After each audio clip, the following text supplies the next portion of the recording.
Yeah, meeting of the April 16th meeting of the Farragut Municipal Planning Commission to order, please.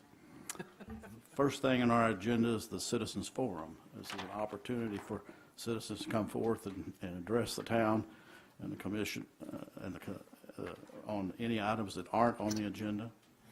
And after that, we'll also be looking at approval of the agenda. There are a couple of items that we will vote on that were postponed.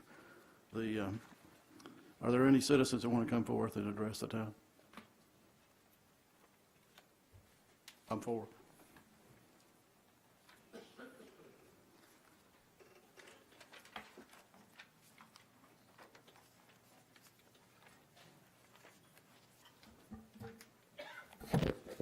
My name is Robert Hill. I live at 11504 Mountain View Road. It's a pleasure to be here before this body. I will say that as soon as I finish this, I'm going home for a night's sleep, but I'll think about you all. It's one of the biggest agendas I've seen for a long time, and it reminds me of the 2005 boom days that we had here. Now, that being said, one other non-relevant thing. In case you all haven't had a chance to look around, this is a really great time to live in East Tennessee. It's just beautiful. And we encourage other people to take a look at this and see how nice it is, especially businesses. Now, the first item I'm going to talk about briefly, I was reminded of this by looking at Bill Hodges' piece of land down there and trying to listen to the meeting. The loudspeaker or the microphones do not work when you're watching the TV at home. I can be speaking, but you can't tell what I'm saying. And one of these days, we should put our scientific talent to work to figure out how to fix that. And it hasn't been fixed since I can remember. But in looking at that, it occurred to me that it's probably time to really take a in-depth look at the way traffic is moving now on Kingston Pike from Old Stage Road down to Concord Road, and determine if there are any things we can do to make it better the way it is now. And Bill's piece of property doesn't really contribute much of a problem, but I look at the empty space behind the old grocery store in which Doug owns and is here to talk about tonight. And that space and some other things that are going on, I guess, will contribute more to traffic. So I would urge you all as a planning commission to ask the board mayor and alderman to put in the money necessary to study the traffic on Kingston Pike, both east and west, to see if there's any way we can handle the traffic that's going to be there, much less the traffic that's there now. And that's all I can say on that, because I just feel strongly that ought to be done, and maybe some re-signalization or moving some signals ought to be considered. With the piece of land that Doug's got there, if it empties traffic on Boring Road, that'll be a problem for that little road, but there's already an access for that piece of property up at Peterson Road. So that's that item. The second item is that the 111 acres of land over on Union Road is one of the largest rezonings that we've had in the history of the town all at one time. And I haven't looked at that piece of land, but Bob, I would caution we would like to bring up anything having to do with an item on the agenda at the agenda item time. oh, okay. Okay. Yeah, well, That mean you have to miss a little sleep, though. I'll just write you a letter on that. Okay. Yeah, and that's the sum of my. I really came to talk about the traffic study. I'd really like to see that. In September of 2013, I asked the mayor to have the town engineer look at the intersection there at Coles. Constantly, I'm facing people coming straight at me in that passing lane, trying to get into Coles while I'm trying to get into Fresh Market. And some come off the road going west at about 40, 50 miles an hour. So nobody's been hit yet, but it's not a good thing. And it needs help. That's just one place on there. So anyway, I'll send you a note on the other rezoning over on Union Road and tell you what I think. But basically what I think is you ought to take your time with that, with the development of that plan for that, to be sure it works as a unit. And the traffic that comes out of that and into that can be handled, because that's a lot of land. Thanks a lot. Always a pleasure to see you. Thank you, Bob. Any other citizens want to come forth on another topic that's not on the agenda? Being none, we'll move to the approval of the agenda. And one of the things that I want to note that we've kind of in the past dealt with changes on the agenda as we got to each item. We've moved that to the front of the agenda for the night so that everybody can know what's being officially taken off the agenda or withdrawn. Items number 6 and 7 have been taken off the agenda, and we would like to have a motion to do that. So move. Second. I'll second that. All in favor, say aye. Aye. Opposed? We'll move on to the approval of minutes from our March 19th meeting. Are there any comments or corrections to those minutes? I'll move for approval. A second? Second. All those in favor of approval of the minutes, say aye. Aye. Any opposed? One abstain. I abstain. Abstentions are because of absence from the meeting. First item on our agenda tonight dealing with an action is discussion and public hearing on a preliminary plat for Phase 2 of the Briarstone subdivision, which is formerly the Villas at Anchor Park subdivision property, located on the north side of Turkey Creek Road, across from Anchor Park, a portion of parcel 59, tax map 152, 19.37 acres, Saddlebrook Properties LLC applicant. The applicant go. Okay, just a brief introduction for this. Back in August of 2014, there was a rezoning request and a concept plan and a preliminary plat for Phase 1 that was approved by the Planning Commission that involved a change in the concept of development for this property. This was originally called the Villas at Anchor Park, right across from Anchor Park on Turkey Creek Road. It was to be basically a two-family subdivision. There was a change of ownership, and they've transitioned the development to a single-family detached, and then they rezoned it to allow for that, and to also to accommodate one duplex building that has been constructed, that was constructed as part of the Villas at Anchor Park. This preliminary plat would be the construction plans for the remaining 19 acres of this property. It's roughly a 30-acre tract in total. The first 10 acres have already been improved. We already had a final plat that was approved in February, and they're building houses in there very rapidly, I might note, and they're wanting to finish out the remainder of the development. The remaining comments are at your places. There are 8 comments. One of the things that we do need to bring up is comment number 3, dealing with the buffer strips. As you know, when this was zoned R4 for the attached development, there is a required 25-foot buffer strip around the periphery of the tract. And that buffer strip was planted for the first phase, the part that was completed and final platted. The applicant is requesting that in this back phase that there not be a required buffer strip, since the housing would be detached rather than attached. It's not a requirement in the OSMR zoning district to have a buffer strip. It's optional.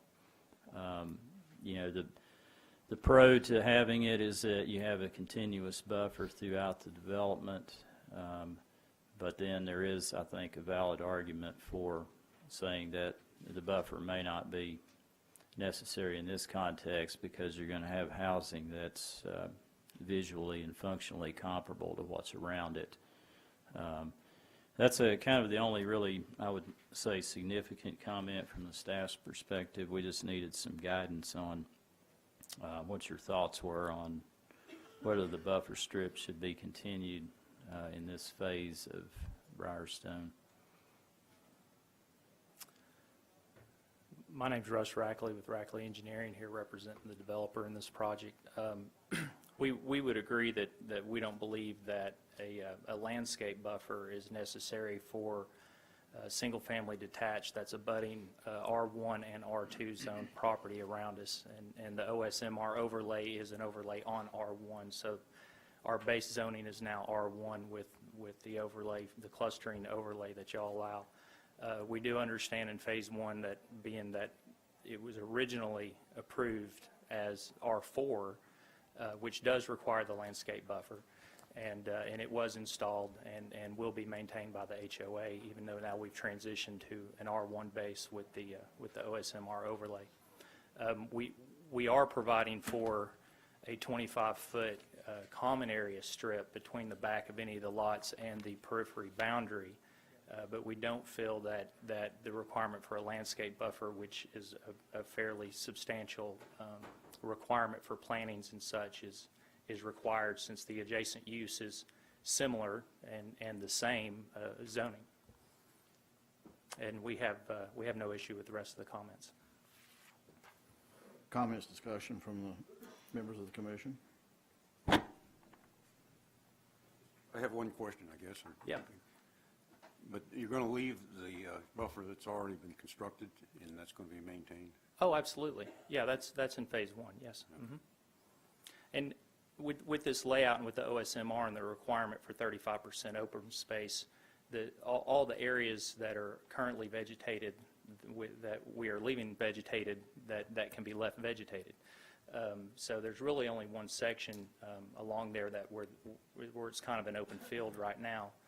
That backs up to the property that's zoned R1, which is the same base zoning that we're under. So with the similar adjacent uses, we don't feel that the requirement for the landscape buffer should be applied in this circumstance. In this zoning district, I will point out there is a 50-foot peripheral building setback around the periphery of the project.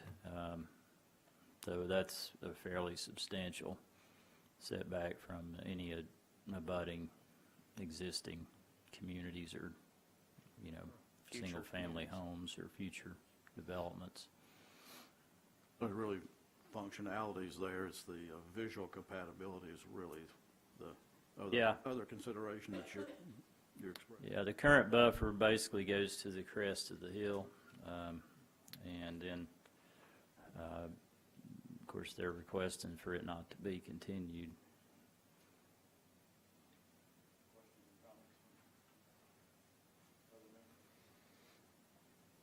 I'll make a motion for approval. I guess, Mark, we could technically strike item number 3 then, couldn't we? If that's your prerogative, yeah. I'm going to move to approve with the striking of number 3, and then with the other subject twos satisfactorily taken care of. There's a second? Second. All in favor of the motion, please signify by saying aye. Aye. Any opposed? Motion carries. Thank you. Next item on our agenda is discussion and public hearing on a final plat for the Hanover Court subdivision located on Old Stage Road, the South Lot Road intersection, parcels 94.02 and 94.03, tax map 151, zoned R1 and R4, 36 lots, 9.87 acres, Matthew Sturgill, LLC applicant. Mark? This development is, I think everyone knows this is where this is, down on the west end of Old Stage Road, just before you leave the town limits, right behind the ice arium. It's been inactive for a number of years, and there's been a request to reactivate it, and they're replatting the building envelopes. Originally, it was platted as duplexes and quadplexes, and then this design would go to all duplexes. When we reviewed the preliminary plat back in February, it was approved subject to some items, and one of the things that we talked about was omitting one of the walking trails that was originally shown on the original preliminary plat, and that was okayed by the commission. We did require the walking trail on the west end of the property that stubs into South Watt Road, and it's shown there. That trail has not yet been constructed, and at your places, there really aren't many. There's not really only one minor plat remaining comment from the staff, but there are a number of field and paperwork related comments that remain outstanding. Our biggest concern is really that the property is in dire need of significant improvement with stabilization, to meet the standard that we expect when final plats are approved. There has been, of course, a lot of difficult weather starting in late February, and we understand that. But we are requesting to postpone because of the condition of the field-related items at this point. I know the applicant's here to discuss his position on this, but that's the staff's position. There's 10 remaining comments, and like I say, 9 of the 10 are not plat-related. They're more field and letters of credit and things like that. Thank you. I'm Matthew Sturgill. I'm a property owner. I just hope you all reconsider, and we have had bad weather. I mean, it's been tough. The walking trail is graded. It has not been, asphalt hadn't been applied yet. We've been working on stabilization. Again, the weather, just been tough. At 6:08 this evening, I received another list with of items. I have no problems with any of them, and I just want y'all to reconsider approving it subject to all the items being completed, which will be done, and hopefully within the next 2 weeks.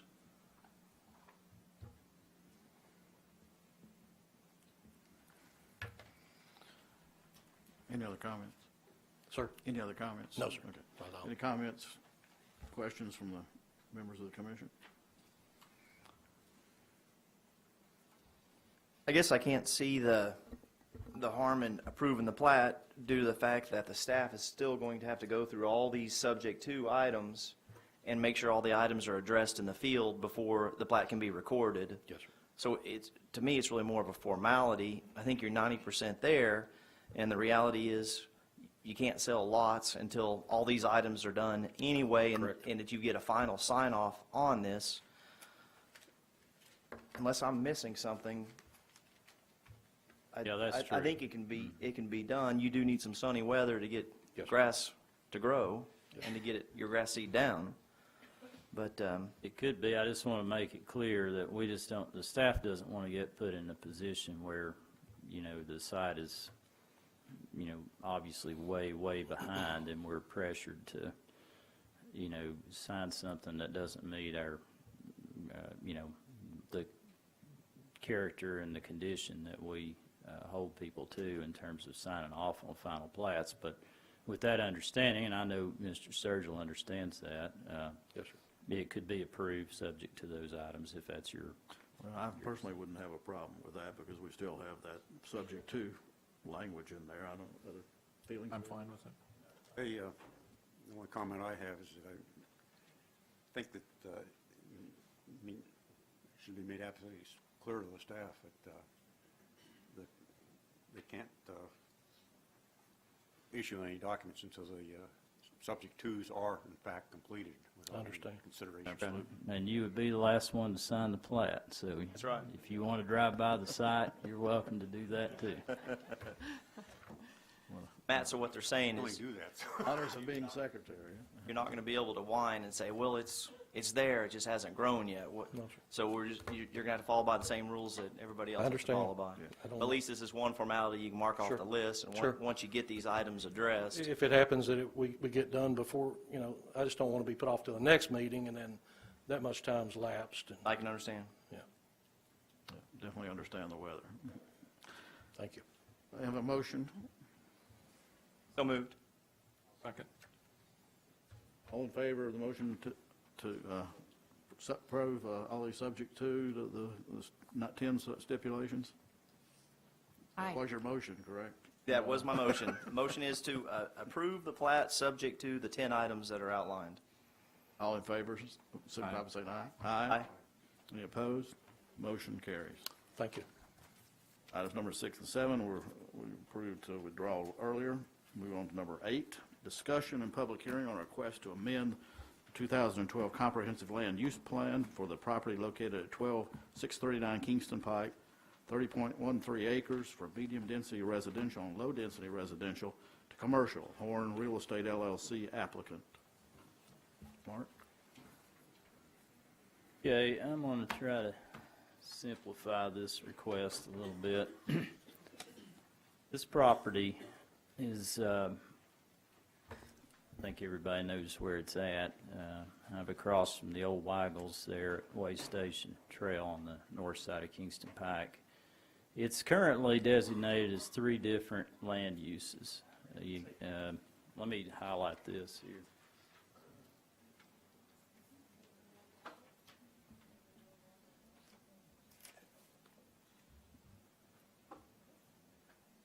Mr. Chairman, while Mark is preparing his statement, I'd like to make a quick statement regarding this particular agenda item, if that's all right with you.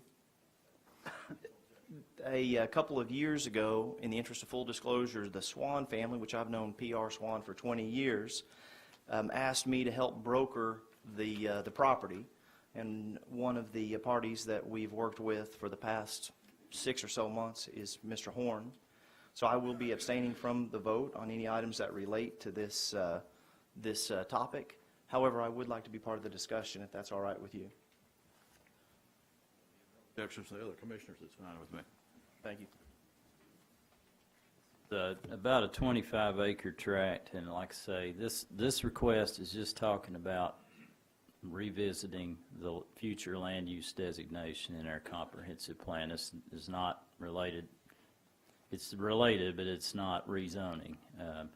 So right now, the property is 3 different designations. The brown is medium-density residential, the yellow is low-density residential, and the area to the east along the stream is open space, which is typical for floodplains. The original request by the applicant was to go to commercial for the entire property. This was discussed at workshop session last month, and I think the general feeling from the staff and the commissioners that spoke to this was that we felt pretty comfortable with, for simple purposes, changing the brown to red, medium density to commercial. Given the current plan of development out there, it fronts on Kingston Pike. You got a new 4-story building across the street.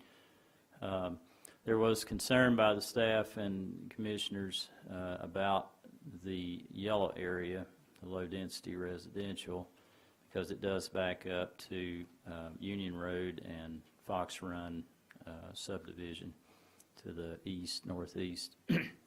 So that was something that we needed to discuss a little bit further. It certainly could remain as low-density residential. Another option, apparently the applicant is looking at maybe an assisted living facility in this portion of the site. And one suggestion I mentioned to them, they may want to consider a civic institutional designation for the yellow portion. That designation would allow for an assisted living. It wouldn't allow for elderly housing. There is a difference. An assisted living is going to have lower trip generation. It's, assisted care type facility.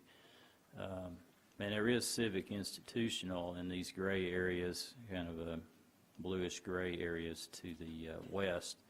So it would be consistent with some of the properties to the west for that designation. We would not recommend, nor do I really think the applicant's proposing to change the open space area on the future land use plan, because that's floodplain, floodway. I mean, it's really not developable. So the questions for, I guess, the commission mainly would be, how you feel about that proposal as far as the future land use designations. The applicant does show, and this is very conceptual, this is kind of a very rough idea of what I think they envision the property to develop as. The south portion, commercial, where the brown area is currently located, and then the area to the north there, a little over 5 acres, would be where they would envision the assisted living facility. They do show some open space parcel, or some parcels on the eastern part and the floodplain.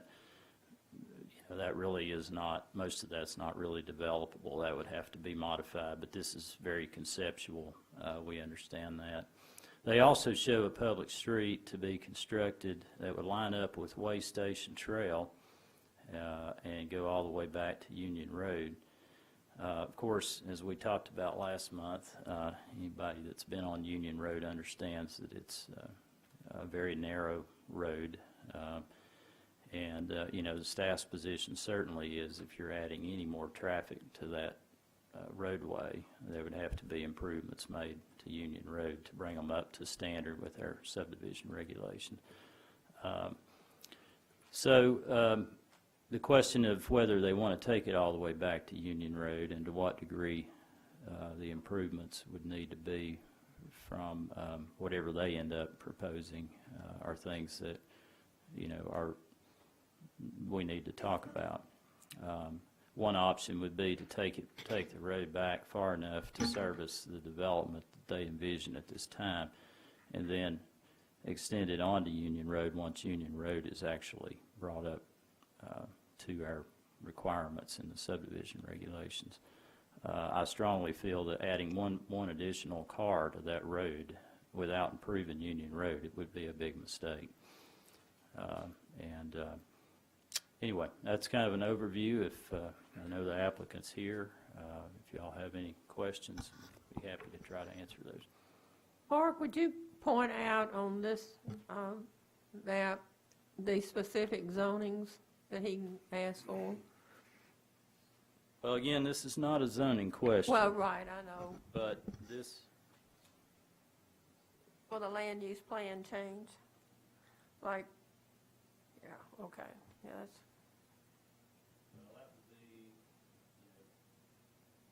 that could be something like R6, potentially, that'd be your civic institutional. And then you'd have,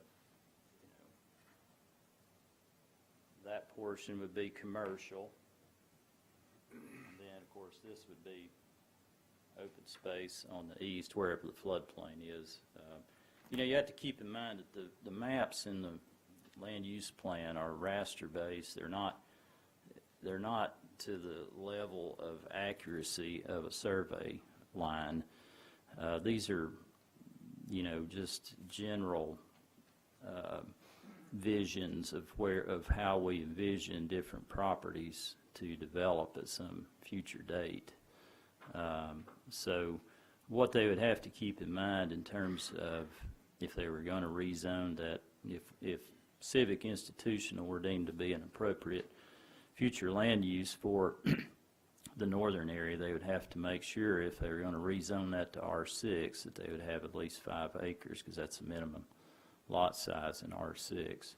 One good thing about the civic institutional designation in that area is that if they were to rezone it, to request to rezone it to R6, and the future land use was shown as something civic institutional, it would tie them more to developing something like an assisted living facility rather than an apartment complex. But, you know, even on 5 acres, you're not going to develop a multifamily project anyway. So, does that answer your question?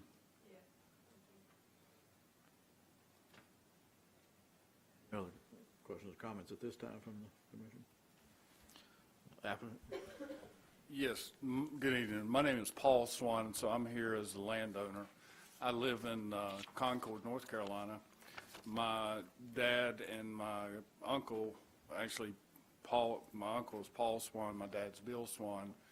My dad lives over in North Carolina. Paul Swan lives still here. And then my grandfather actually bought that land in 1925, and his name was Paul Swan, so I kind of carry the heritage, if you will. But it's really, you know, I'm third generation, and so we are really at a point where we want to sell the property. My grandmother had lived there until 2005. And so it's one of those things where being the family farm, and there's a lot of other things across the road in Hamilton Hill that used to be part of the farm and that bit. I'm 51 years old. I remember being over here probably when I was 5 years old. And I will tell you, Union Road hadn't changed since I remember at 5 years old. So I come into this area. My mother actually grew up in this area as well on a farm out on Turkey Creek Drive. And it's mind-boggling to see the growth in this area. It's very impressive. I mean, the way things have been developed from that standpoint. But so we're really at a point, third generation, where, you know, we've decided that we want to move the piece of property. We have had a couple of people look at it, interest. One of the things working with Doug Horn was he is local from this area. PR still lives in this community. I don't know if many of you know him. He's over at the museum many a days. But so, you know, there's some pride there that we'd like to see a positive development done from that standpoint. But, you know, Kingston Pike was never, back as a kid, was not what it was back then. So those are my comments, and just I guess my interest being here tonight is kind of, you know, as I remember 45 years, I mean, at what point in time does Union Road begin to go from there?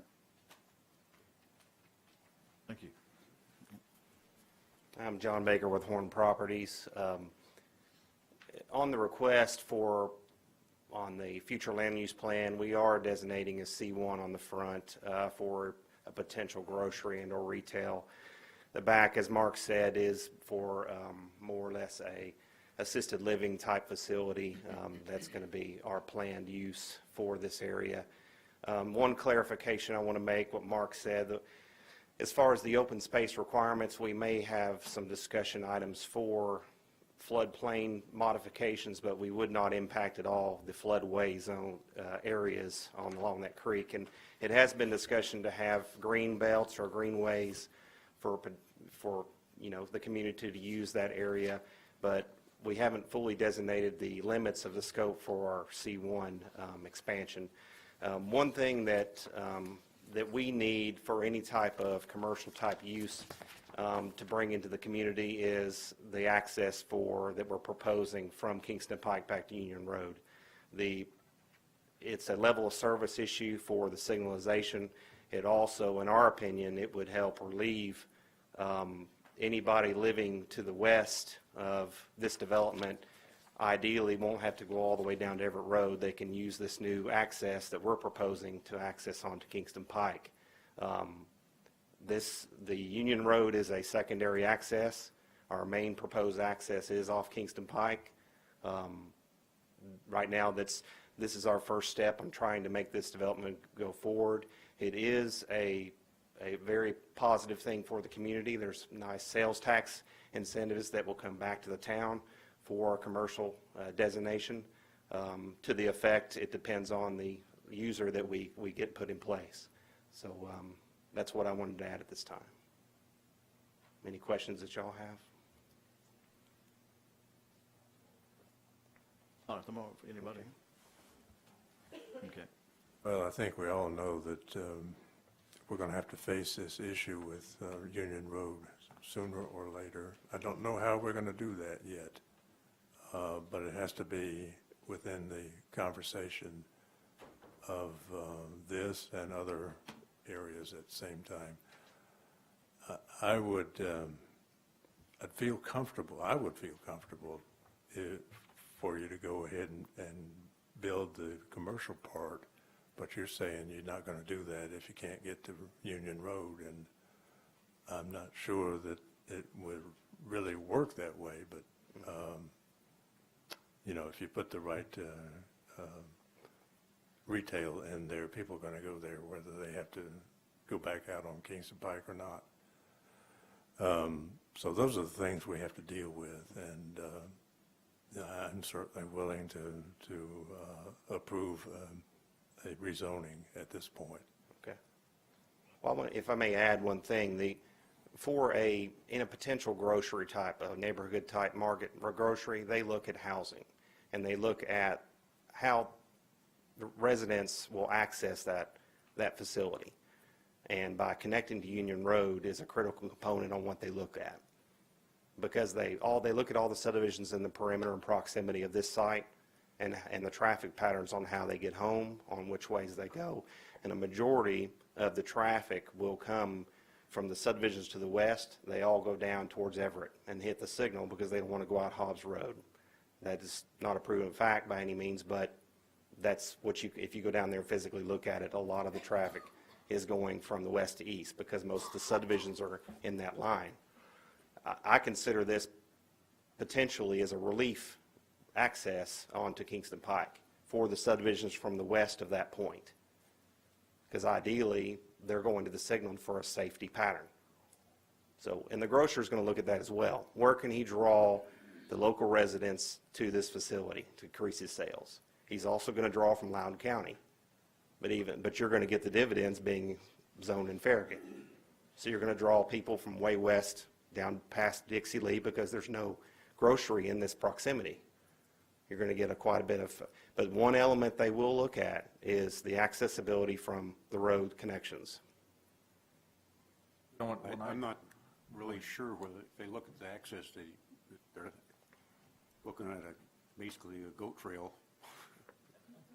So I think that the issue of Union Road has to be addressed first, and obviously what really is the issue is who's going to pay for it and how.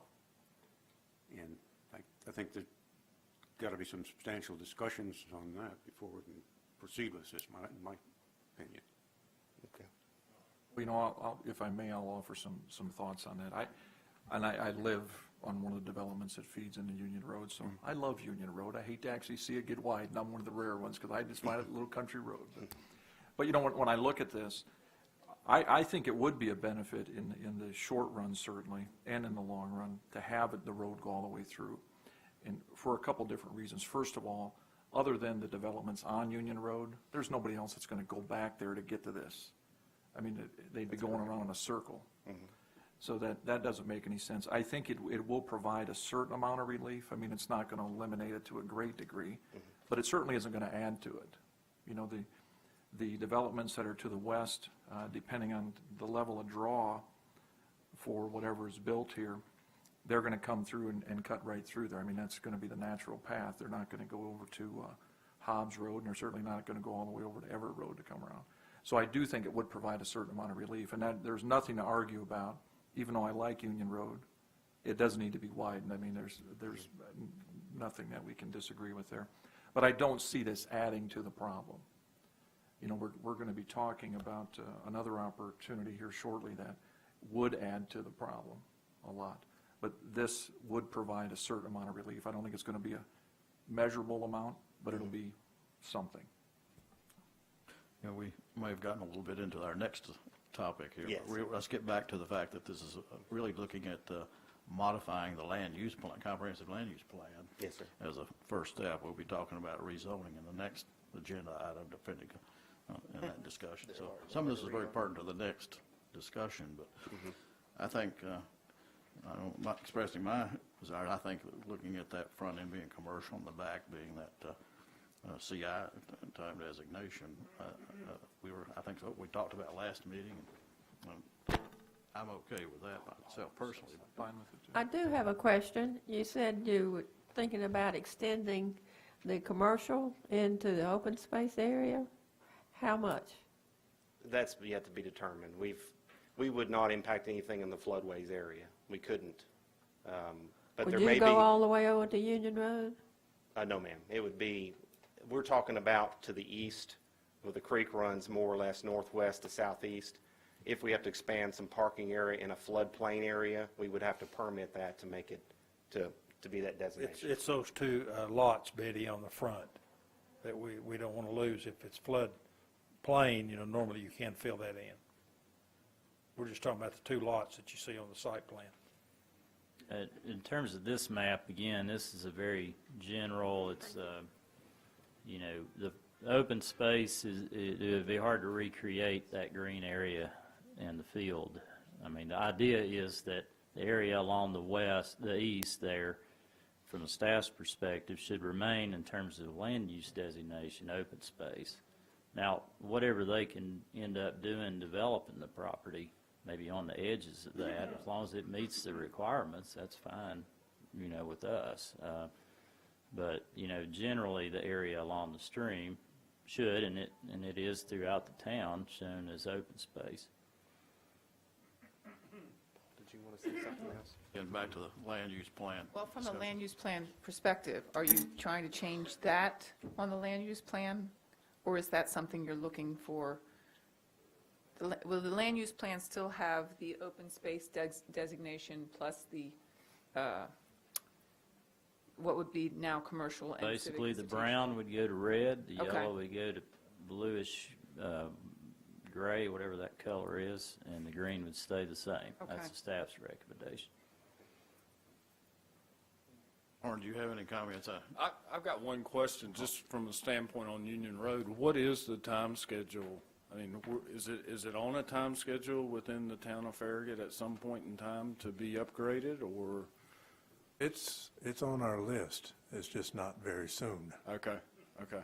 I mean, I didn't know if there was, if you have a, 3, 5, 10-year type plan on certain. Well, like I say, this is something we're studying and talking about a lot.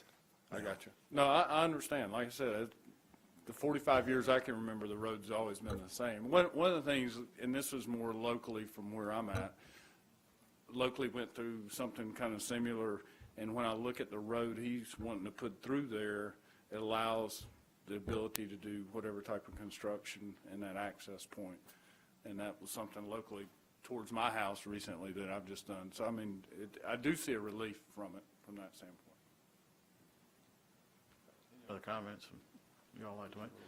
Now, I'd like to open up the floor to comments from the citizens. One thing, we're modifying this land use plan, since we put a lot of effort into putting it in place, and modifying it, we don't take lightly, and like to use it as a guide for what we're trying to do here. So I want to open the floor up to citizens. I may for any say comments. one little quick comment before, and I failed to mention this, is this future land use map does also show, where there could be vehicular and pedestrian connections in the future, and it does show where they're proposing that public street, a street that would go to a Union Road from Kingston Pike, and that, the staff would certainly support the street, being constructed there, but, that would be, of course, subject to Union Road being brought up to standard. But it is consistent, what they're requesting would be consistent with their future land use map in terms of transportation. So I just wanted to point that out. Thank you, Mark. Okay. I'm Dennis Dean. I live at 12715 Union Road, which is directly across Union Road from this development.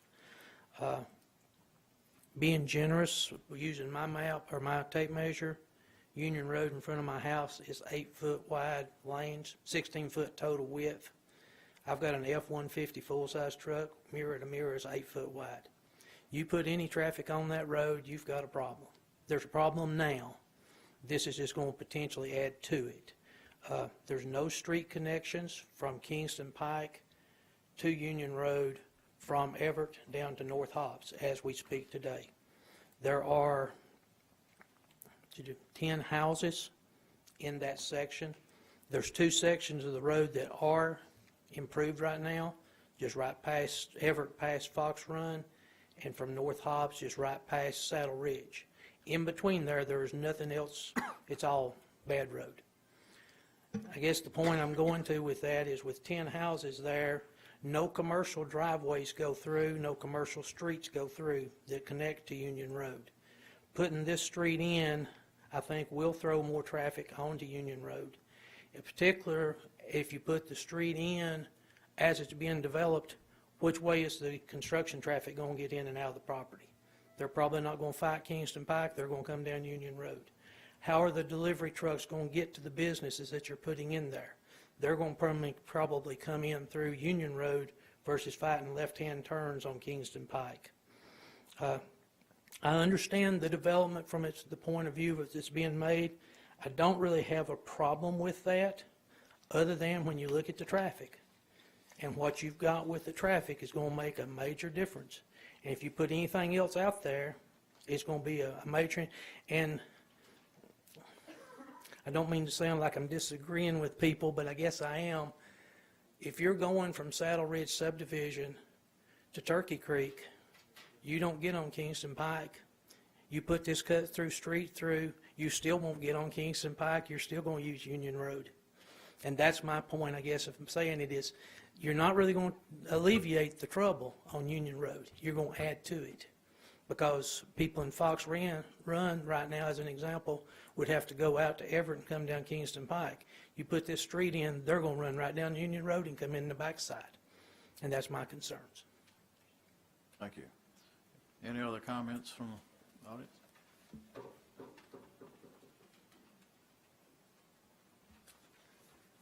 Please identify yourself. Pat O'Brien. I live in Saddle Ridge, 12800 High Oak Road.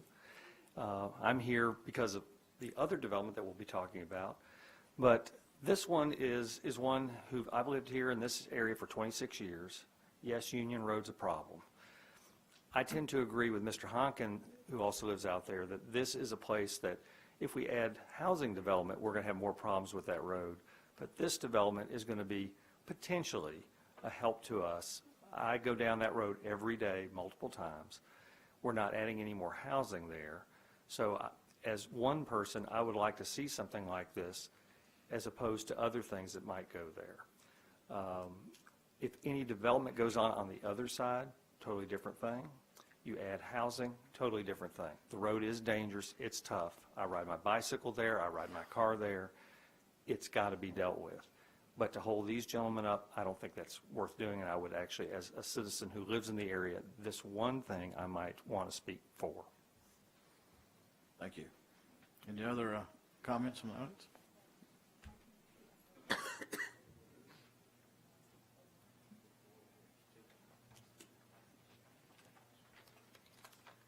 Name is Doug Bowles, lived at 12608 Union. We were here last month, and the proposed green property, is that the floodplain that we were talking about last month? I mean, it's so hard to tell on this. Yeah, map, sir. it's just a general, Okay. but yes, the green area is the green area everything east of Turkey Creek, of their property? well, it would be east and west of the creek. Okay, everything east of the creek, is that the green property that we're talking about? It's not going to be developed? I don't think their property goes east of the creek. I think it's a separate track. Well, no, sir, it was on your map last month, because that's what we were talking about last month. It does go east of the creek. There is a section that is east of the creek. section. that Yes, sir, it's backs all, up to him. floodplains, but the way I understand. It's hard to tell on you're that worried about this property. survey. Yes, Oh, I sir. see. Now, did yeah. you No, propose no, no no, development here? No, we're not Southern proposing any section. development there. As we answered Commissioner Dick, we were talking about having a couple of lots here, but nothing here. Okay, what is this zone now? We're talking about the land mark up against Union Road, the floodway, northeastern. We're not talking about doing any work in there at all. Of the green part, right? Yeah, We're because just of the talking way about the the stream eastern pike frontage meanders, right yeah, here. that's What is true. its zone now? Can you tell me? Just north of It's- that it's all dotted zoned line. that's agricultural. represented. Okay, can we get an assurance that will stay agricultural? Well, it's zoned to R2. You talking about the Swan Tract right now? What Well, it's currently part of zoned? the Swan Track, yes, sir. It's R2, and then you have the floodplain overlay for any floodplains in throughout the town. He's saying R2 instead of ag, so. Is it zoned R2 currently? It's not ag then, okay. Yeah, we're not talking about No, this property's doing not any ag. fill up against Union Road, there, northeast quadrant of the What property. we were concerned is the overflow, if the water is there, that's underwater. It was this week. If you could see through the weeds and the trees and whatever, but, Yeah. and it's all gonna come on us. And that's That's what, no that's, problem. That's no problem. We're not talking about doing anything. no, that's there. it. I just want an assurance that it won't be We're good. in the future. That's what the future, Yeah, that's a that's very what good I'm asking point. for. Yeah, that's a very good point, and we're very aware of the floodplain out there, and, I mean, it would have to meet the town's adopted flood. Last ordinance. month, they were talking about bringing in dirt and building it up, putting in a pond and all this. If you dig a 3-foot hole there now, you're gonna have 2 foot of water in an hour. That's fact. So, and you can only imagine where the water's gotta go. It's gonna go everywhere around it. Whatever they would end up proposing would have to meet our requirements, and if they meet our requirements, then it would be Thanks, approved, Dave. but, We never were talking about doing anything here at all. This gentleman was here. So, no, he wasn't.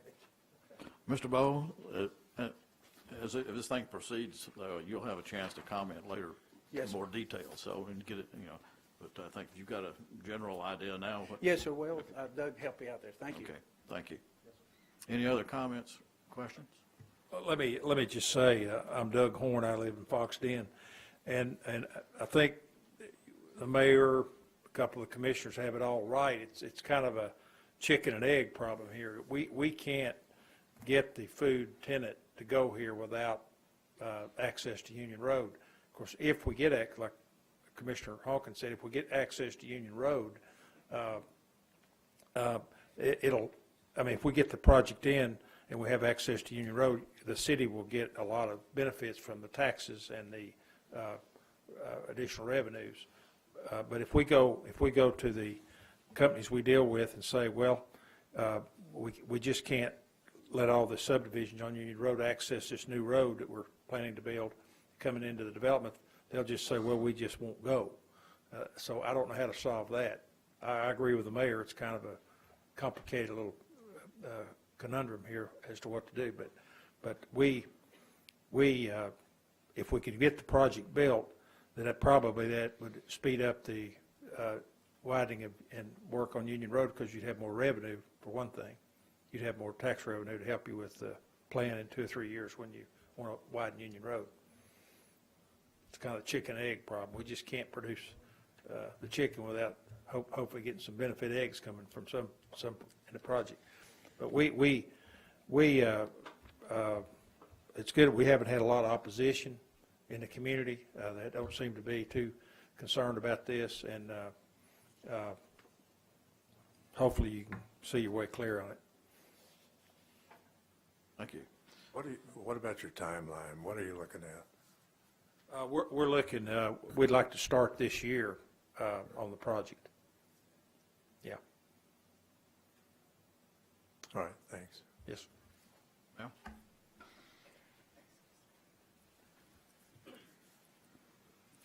My name's Melissa Bowles, live at 12608. I saw a lot of nodding of the heads about Union Road. Progress we cannot stop, but I think this is going to contribute all the way around Union to that way, Union to Smith Road, Everett Road. It's bad as it is right now. And with you living in Fox Run, you know, we can sit out there on our front porch and you can hear the cars start at the top of the hill of Everett, getting it as fast as they can to that red light. Going up Union Road to Smith Road, I don't know why people think that they've got to gun it trying to hit 50 miles an hour. And I fear for my mother. She lives at the top, and she's on that blind top of that hill of her driveway. It's going to add a lot more traffic. And I mean, you've already worked on part of Everett in widening it and putting in that red light. That did help a lot. But it's still, people are going to detour on those back roads, as they do now, going over to Turkey Creek or Parkside, as it is. Thank you. I'm going to agree with what she was saying about if we put in a road there with Fox Run, most of the people that come out of Fox Run in the morning are heading out left. They're not going down Union Road. We put in an intersection there, and you're going to see a lot of people moving from Fox Run to that area. And I can't help but think how hazardous that intersection will be between, and I'm not sure if you all realize how fast people drive on that road. Being that it is so narrow, I cannot believe that people can get up to 40 or 50 miles per hour on that road. You put an intersection there, it's just an accident waiting to happen. I can't see how we can put any more traffic on that road in its current condition. And by putting an intersection there, you're inviting more traffic.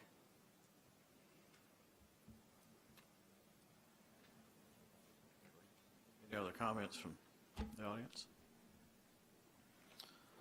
But, any more questions, comments, discussion from the commission? I do have a comment because I don't really have any objection to what's being proposed there, as long as the infrastructure is corrected to handle it. But I think the infrastructure's got to be put in place. That means the road. Yeah. And I agree with that. I'm actually very excited about this development, and I would hope that it would go through despite not having a Union Road there. As a Fox Run resident, I would love to have something like that close by, and the fact that I couldn't access it by Union Road would not prevent me from, I go to Everett Road to go on Kingston Pike to go right all the time. I don't bother with Union Road. So it's not an inconvenience in my mind, but, I'm just one resident. But I think that makes reasonable sense to have commercial there on the front end of that property. So please understand, I'm not against the commercial development there. I think it's reasonable to put something there. How do you all feel about the land use designations? Kind of getting these mixed in with other things, Yeah, I don't think which is hard it's hard not to do. jump It's hard to the not next to do item, that. but again, the land use plan shows the road connection, so we're talking about just not whether it's there or not there, we're talking about the timing of that. So Yeah. I'm fully supportive of changing the designation they've requested. I think that's a benefit to the community too, and to have on what could possibly be, different down the road. I think it brings an asset to the community as well as the local residents that are nearby. So, but I guess I'm worried about the infrastructure impacts at the moment without that improvement. Any other questions or comments? The only thing, with the land use plan, we don't designate the road at this time, do we? We just show we show it on the. Shown as a the dotted potential green, future. with the the black dots. No. That's an expression of where we'd see a future. Basically, the land use, changing the land use plan itself Road is on the Doesn't- west doesn't- and the greenway's on. is not an issue. And I'm not hearing a disagreement at the road. It's the timing of the road and the improvements of Union Road, making that a much safer infrastructure and interconnection there is what I think is what we're hearing mostly. But there's also the chicken and egg considerations too that you have with any development, whether it be roads or schools or what have you. Do I have a motion I'm going to Let me move just for, clarify. Now, we're talking about first of all, what modifying the land use plan yeah. right now. Is the motion to change the brown to commercial, the yellow to civic institutional, and the open space That's the remain the motion I same? want to call for. Okay. so moved. Have a second? Second. Have a second. All in favor of changing the land use plan per the motion, say aye. Aye. Any opposed? Abstain. Abstention. So noted. Now we can get to a discussion, which we may have already had, most. That has to do with rezoning that property. Discussion on a request to rezone parcel 58, tax map 151, 12639 Kingston Pike, 30.13 acres, from R2 and floodplain to C1 and floodplain. Horn Real Estate LLC applicant. And this is just a workshop. We're not taking a vote on anything tonight because the applicant needed some guidance on the future land use map in order to know what to request in terms of a rezoning. Their initial request was to go to all commercial, which wouldn't work from the comments that were received. So now their option would be to, the front part commercial, and then perhaps the low-density residential portion could be something like R6 that would permit an assisted living facility. That would be my opinion, my recommendation, based on the future land use changes that we just recommended. Of course, they'll have to amend their rezoning request to reflect that. They'll have to make sure that they would have at least 5 acres in that R6 portion to meet the minimum lot size for that zoning district. Any comments or questions? We don't have any comments. I think Mark's correct. If we could have the back 5 acres, make sure we could put assisted living there. We don't plan any apartments, Okay. but otherwise, we agree with him. Okay. I mean, I would just note, and just to be very frank and open, is that the road issue is going to be a topic of discussion related to even this rezoning. Right. It's got to be Yeah. a huge portion of that. How many residents would be in the assisted living? Have you guys determined that? Residents? sorry, pardon me? Assisted living, how many residents would be in the assisted living? I'm not sure. We're not an assisted living developer, so I really don't know that. We have assisted living people that want to purchase the property. Got it. I really don't know about that. One thing that we would recommend that they'll need to have before they come before a formal recommendation is an actual traffic impact study based on their proposed development, because as it's zoned currently, it's R2. They're obviously changing the intensity of use on that property, and we would need to see what the traffic implications would be for that, based on at least where they're at in their concept at this point. That's something that we've typically required anytime you intensify the density on a piece of property. We need to know what the full impact of that could have to the larger transportation network that serves that property. I'd like to ask Paul Swan to share an observation that he made that I thought was really interesting when you parked in the Saddle Ridge clubhouse parking lot. So I got over here yesterday afternoon, and so I go ride and look at all the things where we used to have property or whatever. So I rode up Union Road because I am aware of that road. Went into Saddle Ridge, is that the name of it? And so I turned around because I was just curious on traffic flow and light and that bit. And so, of course, I circled the property to see. And most of the people, and I was just there for maybe 5 minutes kind of sitting there. Most people came out of that development and turned left. And from my mind, thinking they go that way to go catch the stoplight down on Everett Road. And so then I went out that way to go back down towards Everett Road, came back in front of the property, came back around the other way, and went out down beside, and I apologize, the nursing home over there to the west side of the property. Came down that road and then turned left on the Kingston Pike, which I got across 2 lanes, and I was in the middle lane waiting for traffic coming and then merged out. So it was just interesting to watch the traffic from that development kind of go to the left. I think there was 1 or 2 cars that turned to the right, and then it was late in the afternoon. There was a school bus that went down through Union Road. But I mean, human nature kind of, I guess, takes you in that fashion. That's why when I look at the road that he's looking, I kind of look at it as old driveway going to my grandmother's. That puts a cut through back down through there. I guess one of the things that I was trying to point out is that it does achieve the objective of the connectivity that we've talked about, but furthermore, and it really kind of struck home when Paul and I had lunch today, is that it gives a relief or an alternate route to Kingston Pike. Now, if you're going to Turkey Creek and you're using Union Road today, you're probably going to continue using Union Road, because if you know West Farragut, the quickest way to Turkey Creek is probably down Union, over to Smith, via Grisby Chapel to Turkey Creek. But if you're going to church on Kingston Pike, or you're going over to Ingalls, or you're going to Coles, or over to the post office, you're trying to find the quickest way that you can get to Kingston Pike. And driving Hobbs Road almost daily, it is very difficult to pull out and turn left on Hobbs Road. And maybe that's a whole nother subject that we talk about at another time, but what this does do is it gives folks that are using Hobbs Road today an alternate route to get to Kingston Pike without having to go across that skinny box culvert out in front of Fox Run.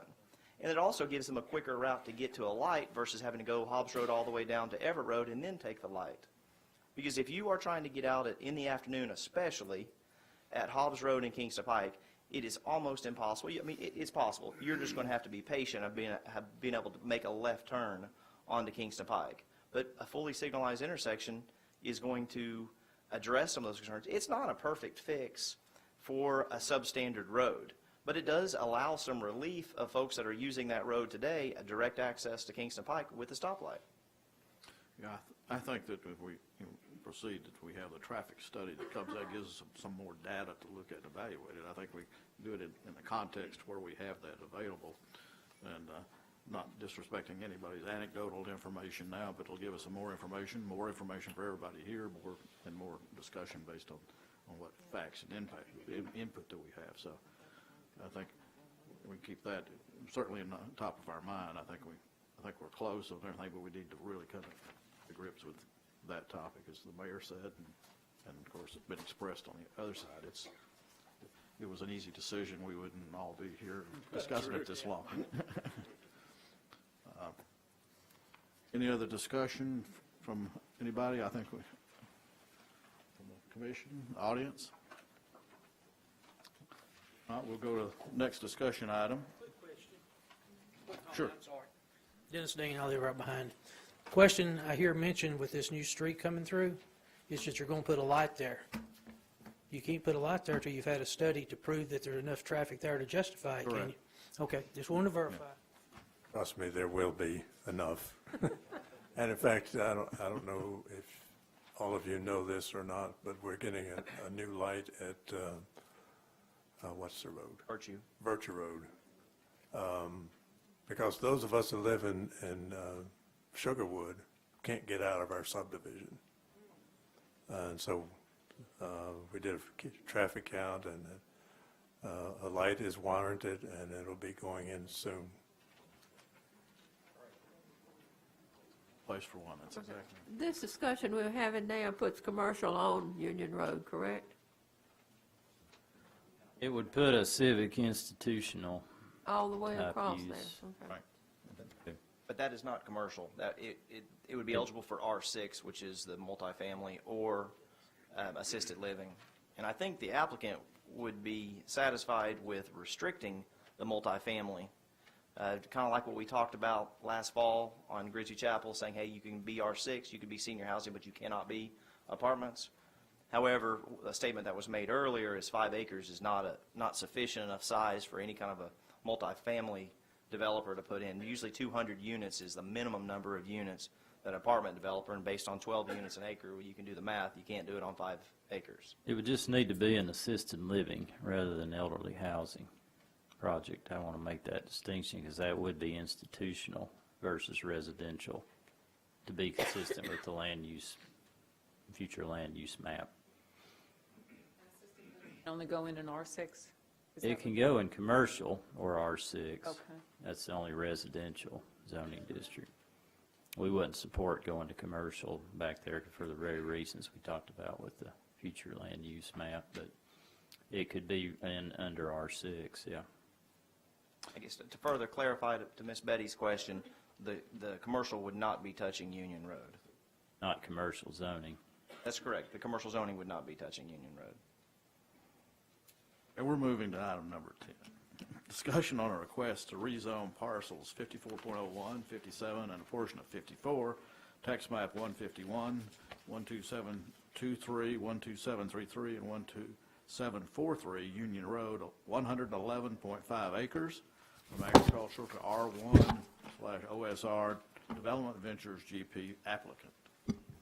Mark? Okay, this is the large vacant tract. It's a farm, has been for a long time, way before the town, and a beautiful, beautiful farm. Sandwiched between Fox Run and Saddle Ridge subdivisions on Union Road. It's currently zoned agriculture, and that requires a minimum of a 5-acre lot. And the request, again, this is just a workshop discussion, but the request is to go to the open space residential overlay, which would be based on a density of 1 dwelling unit per 20,000 square feet. If you were to do the math on this property with that request, you could have potentially up to about 240 house lots. You can factor in that in single-family residential, the general standard is 10 trips per day per lot. That would be about 2,400 additional vehicle trips on that section of Union Road per day to develop that as requested. The staff, of course, we feel that the development of this property is premature given the current condition of Union Road. We couldn't support a rezoning request that would increase the density on that property until Union Road was brought into the town's standards provided for in the subdivision regulations.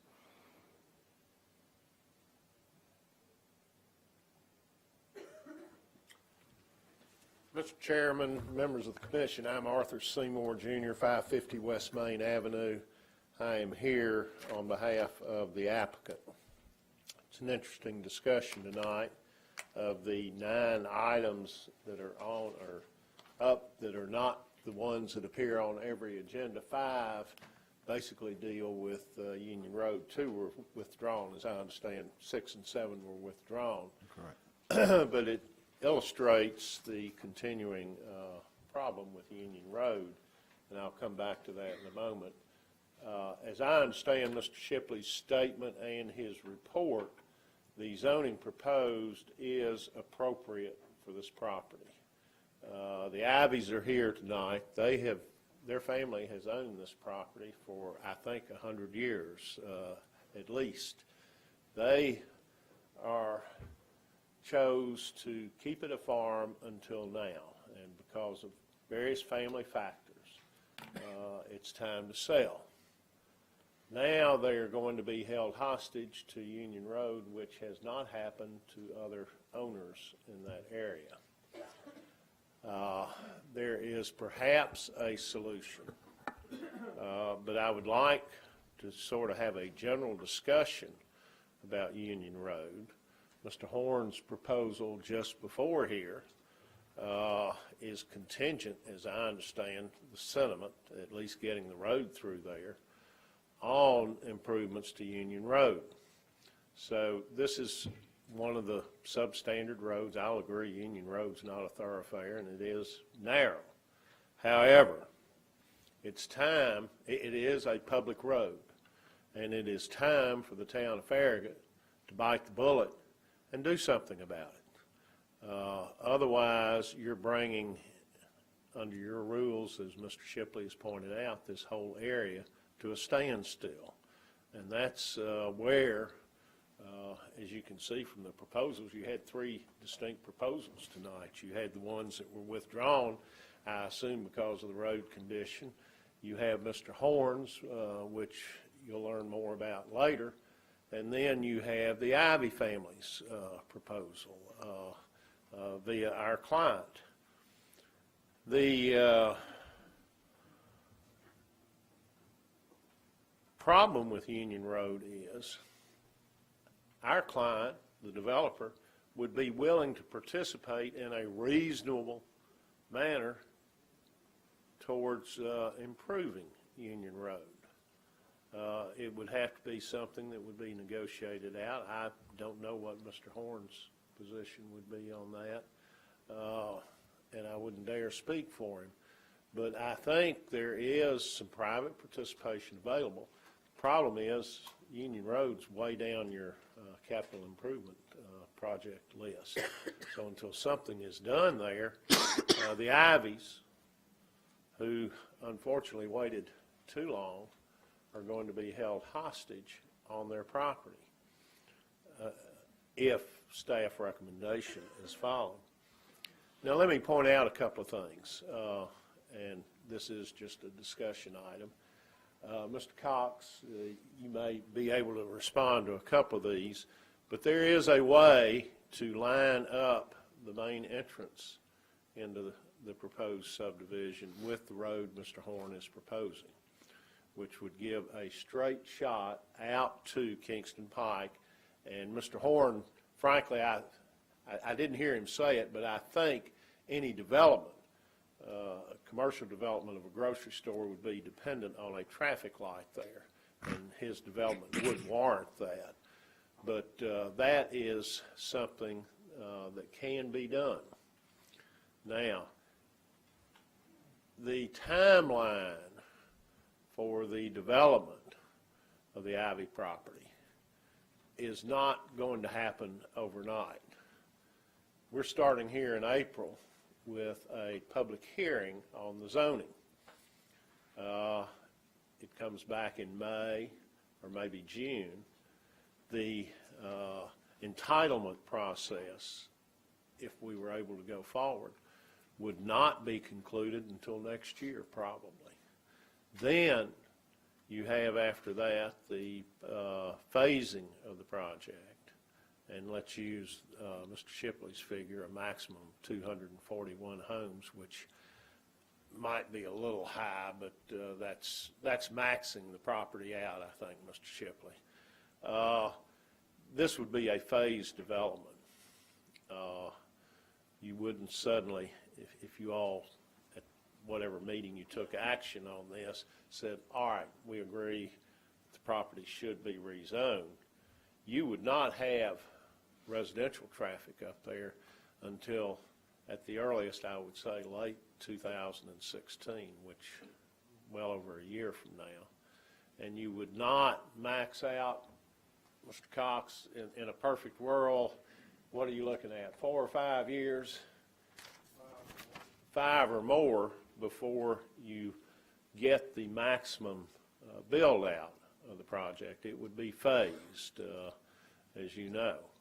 So those are things we would like you all to consider, and we'd like to have further discussions with staff about the possibility of letting the Ivy family sell their property as they need to do at this time.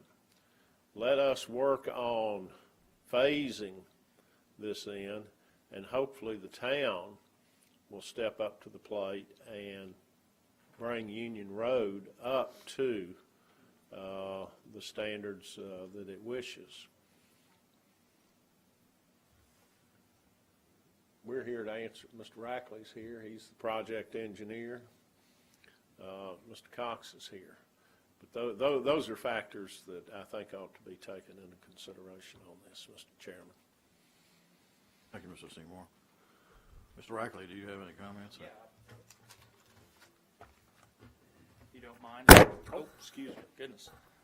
I'd like to say a couple of words in understanding having been out to Union Road and seen its condition and hearing from everybody here tonight for pretty much, I guess, the last 10, 15, 20, 25 years, Union Road has been deficient. And I echo the sentiments that it seems like the last guy out is catching, having to bear the brunt of the problem, which does not, to me, seem fair in any way. And I don't know where the town's been on, I guess, trying to keep their roads improved or up to the traffic demands of it. But as Mr. Seymour pointed out, a 240-lot subdivision, and again, that's just using the mathematical density. Rarely do we achieve the maximum density on a subdivision.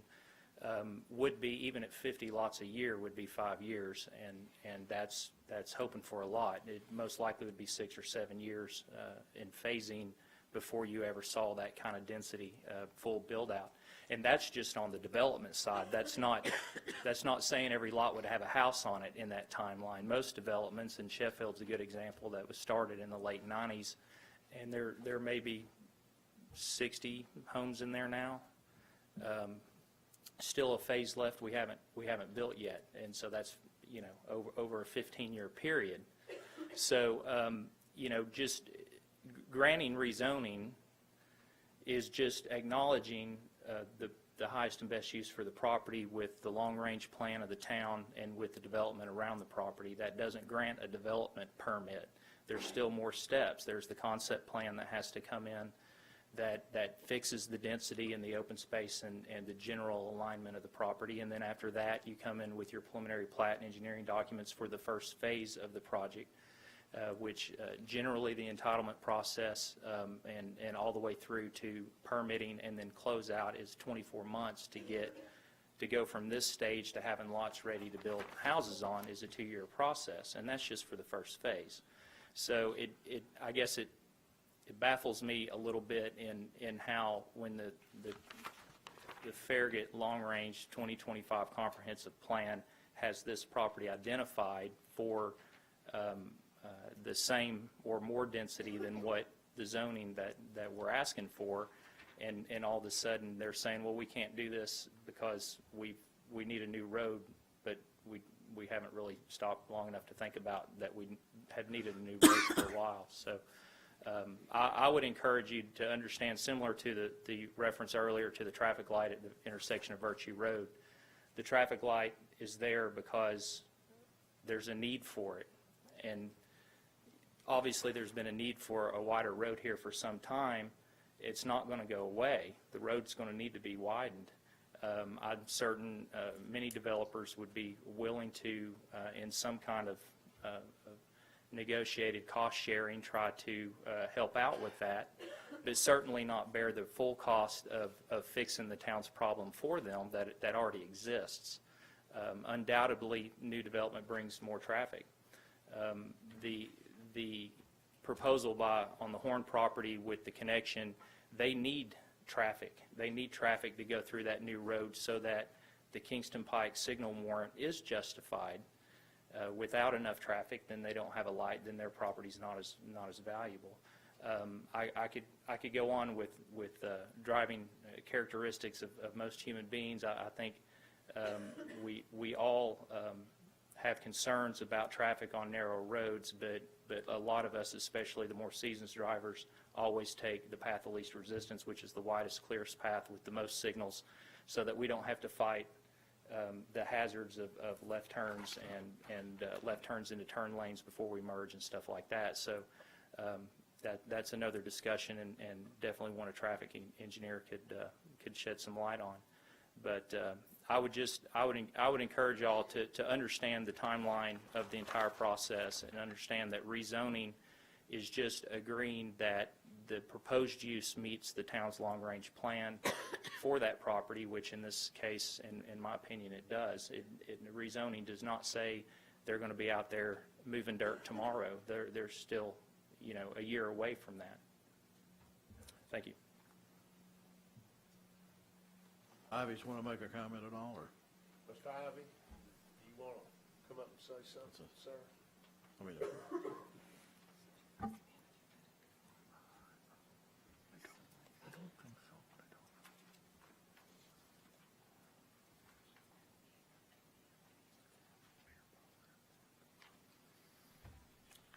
This is a surprise indeed. I didn't intend to stand here, but I appreciate the opportunity to do so. That farm has been in my family for 100 years now. My grandfather bought it in 1915, and I'm a third generation farmer of it, and I'm approaching my mid-80s now, and I have 3 nice daughters, but I don't have a single son that wants to farm. So that's the reason that we're here talking about this tonight. I have come to the conclusion that I will finally have to sell the farm. And I hope that the road that it's on can be it's been on that road for an awful long time. And I hope that the problems can be worked out so that it's going to have to cease being a farm. I don't know of anyone that would want to take over farming there. In other words, we're the place where a big change is going to have to be made. I'm almost 85 years old, and I was born on it, and I have operated it as a dairy farm, and as a beef cattle farm, and as a horse hay farm. But my ability to do that is coming to a close real fast.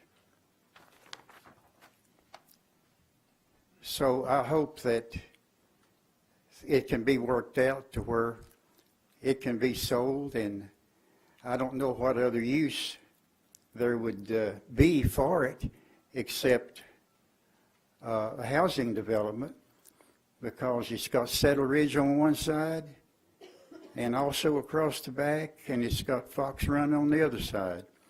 It's sitting right there right in the middle of big subdivisions. So I hope that the right thing can be done, and I don't know of anything else that can be done for it. I've reached about the end of my ability to farm it and control it. Thank you, Mr. Ivey. Thank you. Well, I know I put you on the spot to come up, but I think it's kind of good to hear something from the roots of our community that go back as long as your family does in this community. So appreciate you coming forward.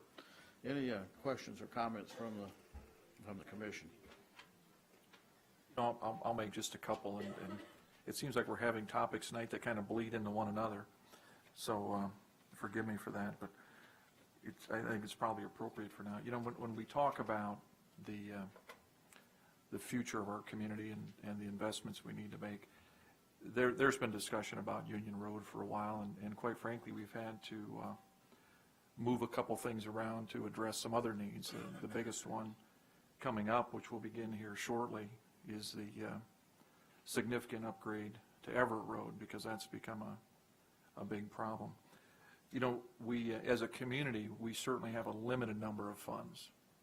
And one thing that all of you in the audience can be proud of is all the leadership, past and present, of this community have done an outstanding job of meeting those balances without having to take on, we do have a certain amount of debt today, but it's very small and very manageable.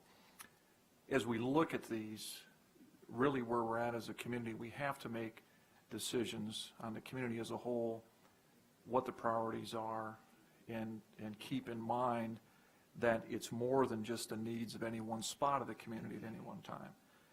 And I can tell you it's challenging. Up to this point in time, we've been able to do it.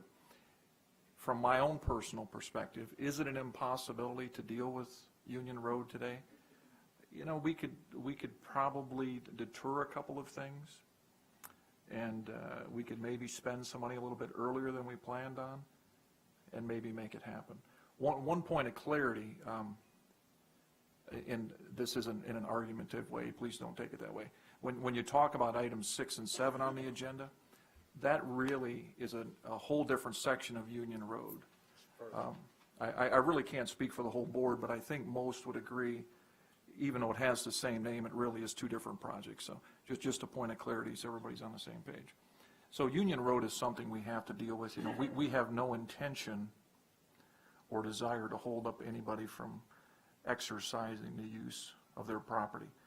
But it is an honest statement that we have to be so mindful of all the different needs of our community. And it's a challenge, and we've done a good job.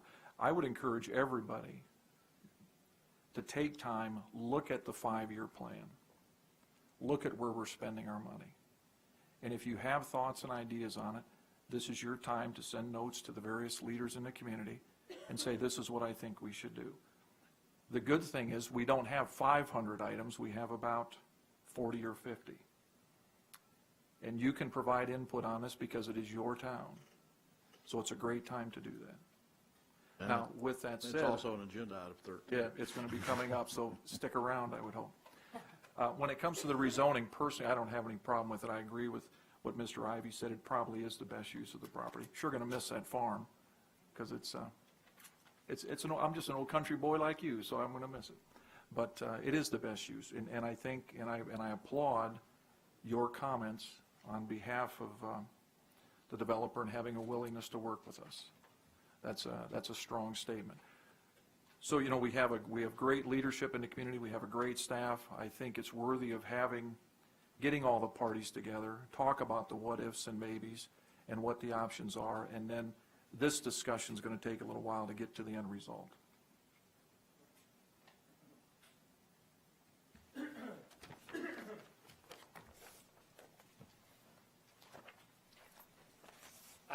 I would add one other comment. You all are trying to do something that no other community around here does. Roads usually follow development, as you know, if you look at Knox County and the city of Knoxville. But here, you're trying to line the roads up with development. And it seems like, based on what I've heard tonight, there is a real possibility of being able to do that in connection with the Ivy Farm, what you just heard from Mr. Horn. And it would not be easy, but I think if reasonable people would sit down and discuss this, there is a way to accommodate everybody on this. Okay. I think there's a seed of possibility to see if it can grow into something. And my client is ready, willing, and able to start that discussion right now. Thank you. Anybody else have any comments? Well, it was for discussion only, but I think we'll be able to discuss a little bit more of that on the road when we get to the capital improvement plan, which is item 13 on the agenda.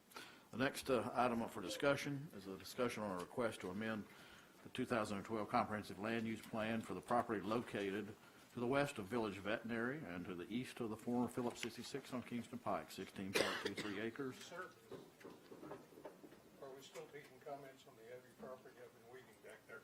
Oh, well, come forward. Okay. Excuse me. I didn't see you get up. I apologize. Okay, not a problem. I'm Warren Small. My wife and I live at 415 Saddle Ridge Drive in the Saddle Ridge subdivision. We bought a lot and built our home there in 1995. That's when I got to meet Jeff Ivy because there was a barbed wire fence running across a few feet of the corner of my lot, which the title company decided was a cloud on the title. I called up Jeff, and he was so kind to not only tell me taking down the fence and clearing that cloud was not a problem, he'd come over and help me do it. And we've known him since then. We have absolutely no problem with the sale and the development of the property. It seems to be the right thing for the community and the Ivy family. We are concerned, however, that of the proposal for R1 OSR. That is incompatible with the Saddle Ridge subdivision and with the Fox Run subdivision on the other side. If you have seen the map that was earlier up on the sheet, it basically, the yellow engulfs the property in question.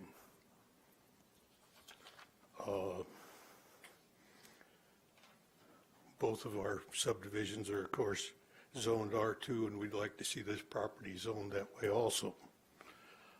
Without seeing a proposed plat of the proposed development, it's somewhat difficult to offer specific detailed objections to going the R1 OSR. However, assuming the same lot density as adjoining subdivisions, the 35% minimum open space requirement reduces the average lot size to 65% or less of what R2 zoning provides. This can and or will result in homes, one, with smaller front, rear, and side setbacks, 2 units that cover a larger portion of the lot area, and 3 cluster homes, among other things.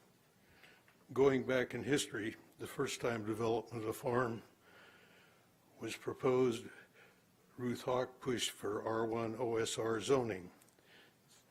Then we presented our concerns and the case for R2 zoning to the Planning Commission and to the Board of Mayor and Aldermen. After consideration, they voted in favor of R2 zoning. The developer at that time and Mr. Hyvee were amenable with that zoning, and everybody was happy. Unfortunately, then the general economy, especially the housing and development market, went into the tank, and the developer aborted his plans. So tonight we find ourselves reacting to a situation that we all thought was resolved a number of years ago. So we ask your consideration of this, and thank you for listening.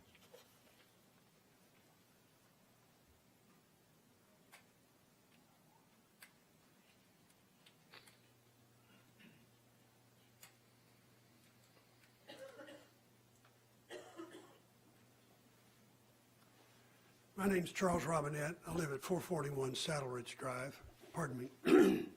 And just have a question, I guess, for Mr. Shipley or the chairman or someone.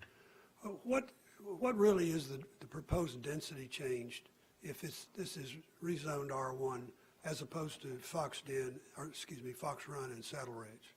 What are we talking about, please? Well, R2 is, assuming you're on sanitary sewer, is a 15,000 square foot minimum lot size. R1, which part of Fox Run is 20,000 square foot minimum lot size. In the OSR, there is no minimum lot size. But the density is established based on the density of R1.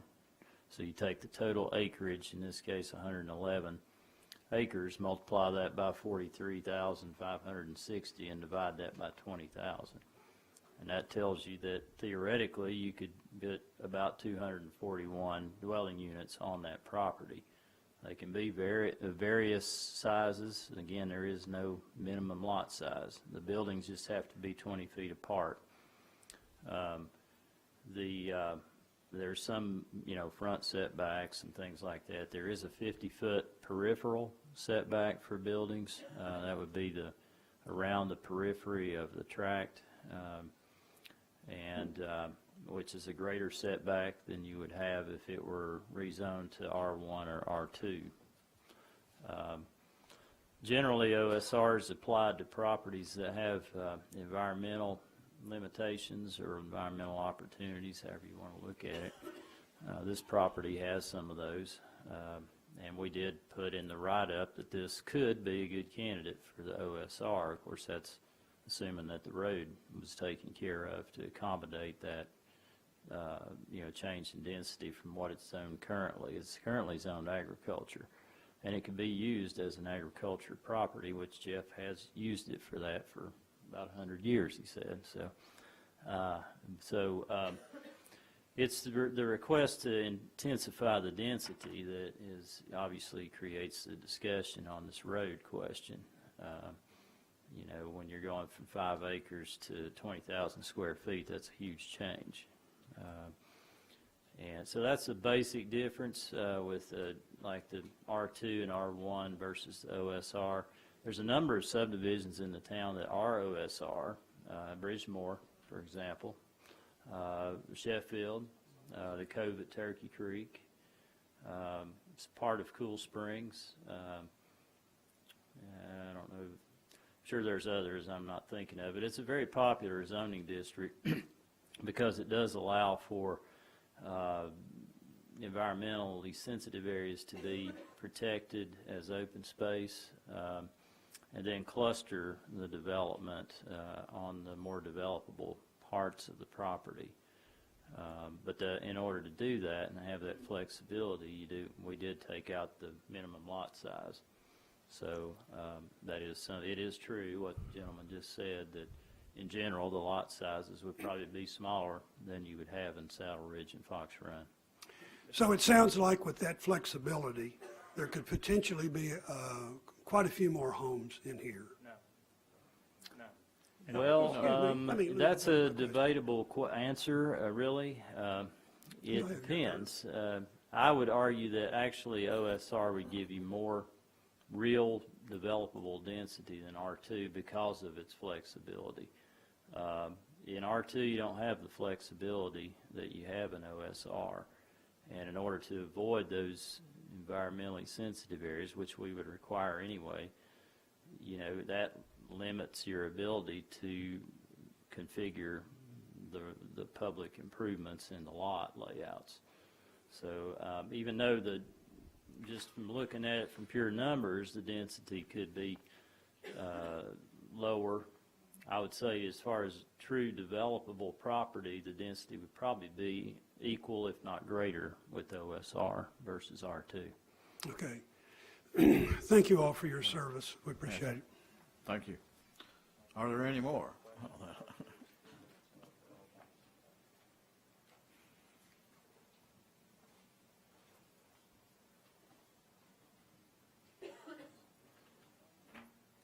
My name is Paul Yosik. I live in Saddle Ridge. I'm one of the younger people here. I've only been around 17 years.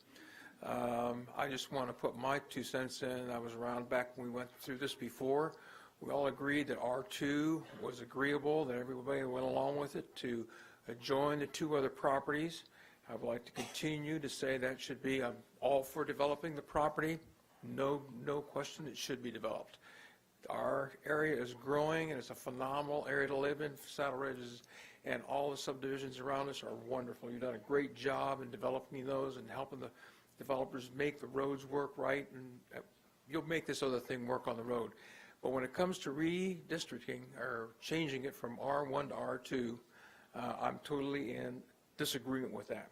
Saddle Ridge and Fox Run are R2, and I believe it should stay the same. I just don't want it to end up looking like it does down there next to the YMCA, where they've clamored all these houses together.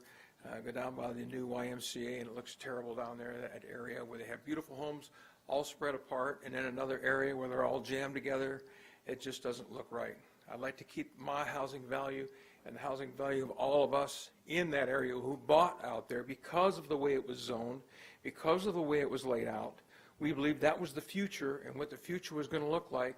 And like we talked about here a little bit earlier with Warren Small, this was looked at once before. Everybody agreed that R2 was the way to go. We would still like that to stay the same way. Thank you very much for your time. Thank you. Any more comments? We're going to move to item number 11. Discussion on request to amend the 2012 Comprehensive Land Use Plan for the property located to the west of Village Veterinary and to the east of the former Phillips 66 on Kingston Pike, 16.23 acres, from office light industrial to mixed-use town center. Craig Allen, applicant. Mark? Okay, let me see here. This request, this is similar to the Swan property. There's two things to talk about. The first is the future land use map designation for this property. When the comprehensive plan was updated in 2012, as you all know, the general area around the intersection of Campbell Station and Kingston Pike was identified as a preferred location for mixed-use town center. This particular property, which is actually sandwiched within other areas that were designated as mixed-use town center, was not included in that designation. At the time, the property owner, I think, was looking at maybe an office development.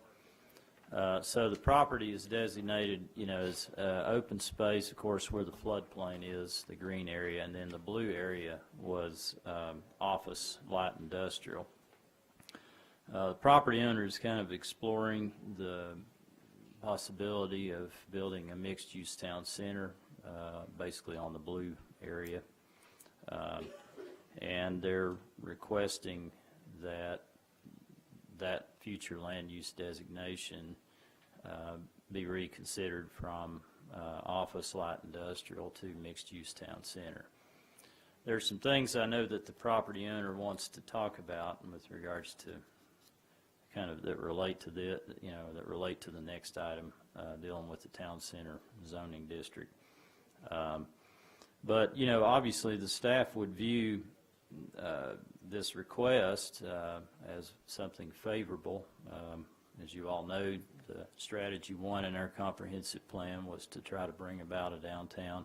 If we could get, fairly large-sized tract like this to develop as a mixed-use town center, I certainly think that would be a very significant step in trying to, build that identity that was identified as being so important for by the public. The property, as you all know, is adjacent to school property. It has the floodplain on the western end that could be a nice area for outdoor public gathering activities and public spaces, which would be essential to a mixed-use town center. It's also adjacent to the outdoor classroom property and within an easy walking distance of a number of other activity centers like the Kroger, like the Campbell Station Park, Founders Park, and a larger greenway network. So in terms of its location and the physical characteristics of the property, it certainly could be a good candidate in the staff's opinion for mixed-use town center. That's kind of all that I have as far as the comprehensive plan modification that they're requesting. Mark? Yes, sir. Oh, I'm sorry. Craig, yeah. Go ahead. Mr. Allen? Well, my name's Craig Allen. I live at 7075 Duncan's Glen Road in Knoxville. Mark actually told you a lot of stuff I was going to tell you. It is near the intersection of Kingston Pike and Campbell Station Road, which was designated as the best place as a central area for the town center. My property is very unique in that it has access to both of those roads. So a dense development here will be able to get to Campbell Station Road and to Kingston Pike without going through other subdivisions or creating impact problems with other areas. And like Mark said, it will create a connectivity between that people can use to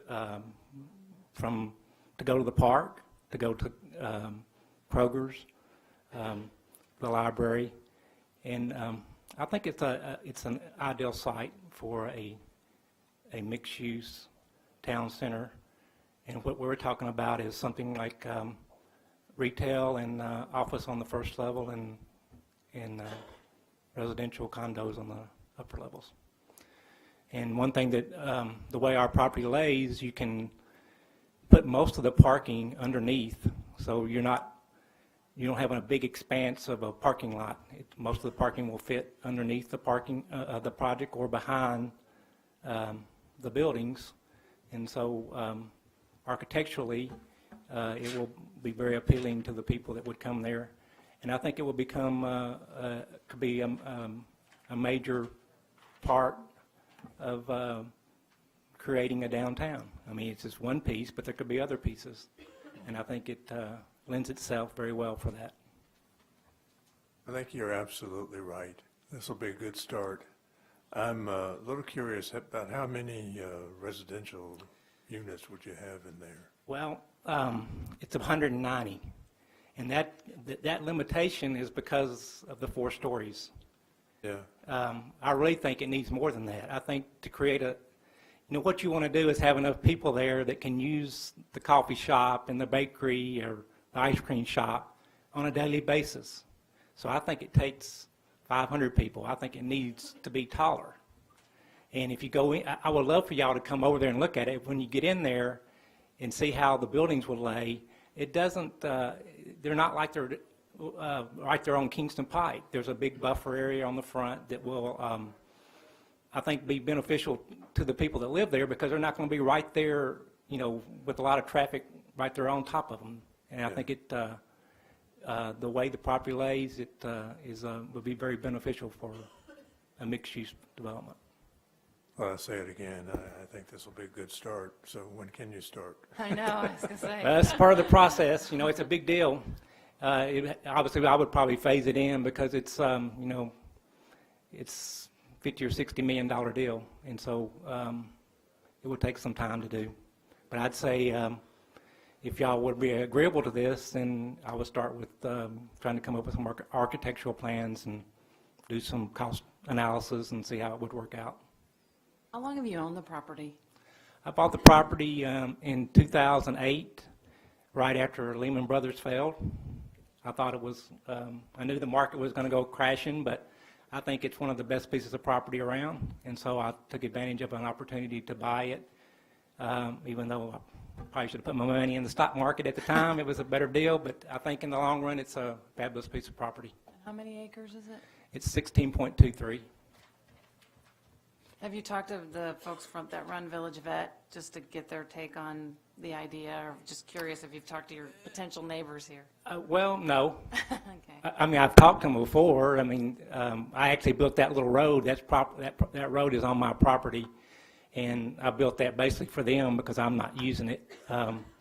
So I hope they would be for it. I think in the long run, it's going to be beneficial for them too, because there are people that would come in there, maybe you have their dog being worked on, they'd come up there and eat somewhere, or something. I love it. I think it's creative. I don't know if there's any other similar type of a development within Knoxville. I'm sure there is. Maybe Noah can speak to that, but I just think it's fantastic, really creative, and a great start, as Mayor says, about bringing about a downtown. Yeah, I think I excited about your request to come back based on also some, things we talked about prior to this and other concepts, but I think I was kind of supportive of that, but I would kind of have an asterisk with that a little bit. And when you're thinking about the building and structures and what have you, that the mixed-use town center concept also has some requirements we like to see relative to what goes into the architecture of that too, and you need to make sure you're familiar with that. I am familiar with that. Because what I see here doesn't necessarily reflect that. No, that would come later. That's where the big money comes in when you start doing the architectural part. There are some things that I think that you might consider. One, the parking is a big deal. The way that the design requirements ordinance is, it's done based on floors. And so when you do that, you come up with 913 spaces needed based on the 250, the 500, and the 750, which is the 4 floors. Well, for 190 units, that's 2.67 parking spaces per unit. And under multifamily, you're only required to have 1.75. So I do think there are things that should be tweaked, just because I think that's a lot of money. If you talk $20,000 of parking space, you're talking about $4 million for extra spaces that aren't required in multifamily, and that's still giving you the $250 for residential. I mean, for the retail or office. So, what I want to do is participate in it, but I do think there are things that I would like to see tweaked, just because I think they would impact who would go in there or something. And so I am very excited about the property, but I do think there are things that I think, if we get down the road, need to be discussed, unless y'all want to discuss them now. I think it's a neat project. One of the things that I would encourage, if everybody had the opportunity, it was probably 2.5 years ago you invited me over there, and I don't want to say you took me on a tour. It was more like a safari. Yeah. And we went driving back in there, and that property is so unique in the sense that until you get back in it, you really can't get a feel for how big it is and how it lays out. I was really shocked, and that day you were talking a little bit about something like this, and now you've taken another step. This would really be tremendous for our community. So I want to thank you for bringing it and encourage you to keep moving forward. I would fully support something like this. Oh, thank you. I'm curious, was our original intention to have this as part of our mixed-use town center when we were developing our land use plan? Hey, Craig, I can't remember. I know we talked about this. My memory was that you were interested in maybe doing an office at that time, but I could be wrong. I actually wrote a letter, and Mayor McGill got a copy of it, that I wrote to Jeff Winston, wondering why my property was not considered as part of the mixed-use town center, because it is, everything around me is in that designation, and it was kind of like, and when I found the designation they put on mine, it's an obscure designation, like commercial, like industrial and office. There was only one other piece of property in Farragut that had that type of designation, and I always thought, I always thought it was a great site for something like this. I've seen a lot of these being built. You see a lot of them in Middle Tennessee right now, and it's they work. But it takes time to put them together, and so. Could this not, too, potentially help with some of the feedback we've received from potential developers, perhaps interested in the property, the gas station property, in terms of entering and exiting? Could it not help in terms of accessibility to that corner space? No, there's those two pieces of properties they are adjacent to each other, but there's no way to connect. There's a creek. And that's one of the big things. There are a lot of features of this property, the creek, the open spaces that can really be utilized by the whole community. And I think it would really be beneficial for everyone. I think it'll be a magnet. Yes, that's what I'm hoping for. So the feeling on this property as far as going to the mixed-use town center, I think, is favorable, I gather from everyone. So that's the first question. And then the second question is obviously, and it may not be ready for next month, but the rezoning itself to the town center district. Because I know Mr. Allen has some concerns about some of the language, like the parking, maybe even signage. He's expressed that to us. And those things may need to be revisited in that zoning district, prior to him actually rezoning it to that designation. I don't know. That's, but certainly I wouldn't advocate over parking something, and if there's something in our regulations, our requirements. I know we spent a lot of time, months, on developing that town center district. A lot of thought went into that. We looked at a lot of projects all over the country, and I feel really good about what we put together. But that doesn't mean there might be something in there that could be adjusted, like the parking requirements, so that the parking is lessened and it's more in line with like, for example, the recent changes we've made to the multifamily zoning district to go from 2.25 to 1.75 per dwelling unit. And that would also allow a smaller footprint on the ground and thus protect more and one of the staff's comments on the concept plan, although it's very early, is that we'd like to see certainly more protection of that portion of the property along the west, because I think that's part of the real value of this property is it has all that amenity that needs to be incorporated more into the design, we feel. And that could potentially happen more easily if less parking was needed, you know, and the footprint of improved surfaces was lessened. So I would personally be receptive to looking at the parking and seeing if there's a way to address his concern in that regard. Craig, as you're working on your concept plan, I'd like to make a couple of comments. First and foremost, it's awesome. I mean, it's great that you're thinking outside the box and you're trying to figure out how to incorporate mixed use in what's typically a suburban area. And this is something we've really been going at for a long time. It's innovative, it's novel. To answer a question, no, I've not seen one quite like this. I think your underground parking is really cool. I hope you can figure it out in your budget to do the parking like that, and maybe some tweaks to the parking.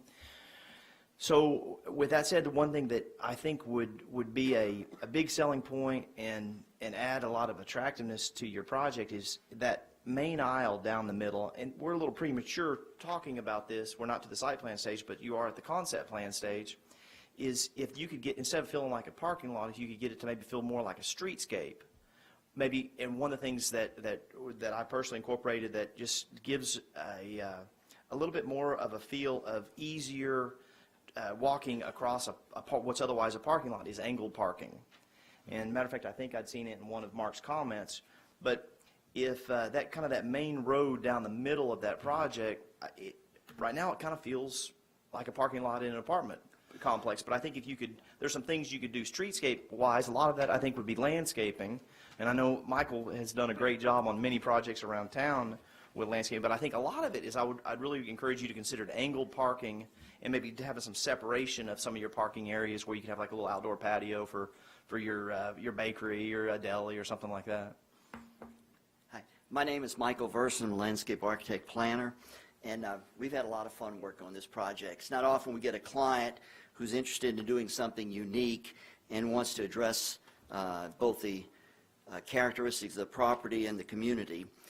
In this particular scheme, the parking has been a great option. The sense of having underground parking has allowed us to will allow us to put interesting architecture and not have a Kmart type style out here. And plus, people who live there and come to shop will have sheltered parking. We really looked at the angle parking. In fact, we did schemes of it, and I met with Mark and talked with him about it. And the proposal that I would like to consider is the 90-degree parking for a couple of reasons. One, as the look of an angle parking is, when the car is turned sideways, as you see more car, it takes up more space at an angle. It's easy to pull in and you back out. That's the positive for it. But you end up taking more streetscape with it. We had a limited amount of streetscape here, and what we wanted to do was to actually take the difference in parking that we had between angle and perpendicular parking and convert that to green. And as you see right up the middle, you're going to be going through a series of green islands, which can become outdoor patios and enhancements. It also becomes a softening and slowing down as you move through it. The other concern we had is because, there's not a big loop turnaround in here with angle parking. Someone's coming one direction, they see the spot on the other side of the street, they're going to try to get into it. So that the perpendicular parking serves a functionality. It gives us more opportunities for green space and developing a streetscape, which we show in that little streetscape concept there. So that was the concept, and we could all certainly work with that, but that was why it was proposed to go in that direction. And the other things on the site, I mean, you've all touched on them, is the fact that we have an opportunity to create a big open green space to tie that greenway connection from under Kingston Pike across. These footprints here are strictly just a mass. What we would do is work with these to have movements of the architecture in and out, break up the facade, and do things visually to make it even look like it moves up and down, even though it really wouldn't. So that's the concepts in here. Let me make one quick comment. We do need to take about a 5-minute break for Pam to be able to change tapes because of the meeting's duration. So if we could do that here pretty soon. I know we got the CIP later too, so. I have a quick question. You have access out to what's called the school access road. Is that a town of Farragut road at that point? It's public right-of-way up to a point. Where the gate is Yes. where it turns into? That's my understanding. It goes to that point, yeah. Okay. I think they would prefer to have the access further north. Yeah, if you'll see on that plan, it doesn't quite go up to where we'd like to have it. And so I'm hoping to negotiate with Farragut one that was more directly into the high school road instead of coming down, lower down. It kind of creates a bottleneck right there. That would be something they would need to really obviously have a discussion with the school about. It's that access is their preferred access, and that actually would probably lessen the amount of disturbance to the area down here where we'd like to see more protection in that area. There's some really nice tree cover down in that area.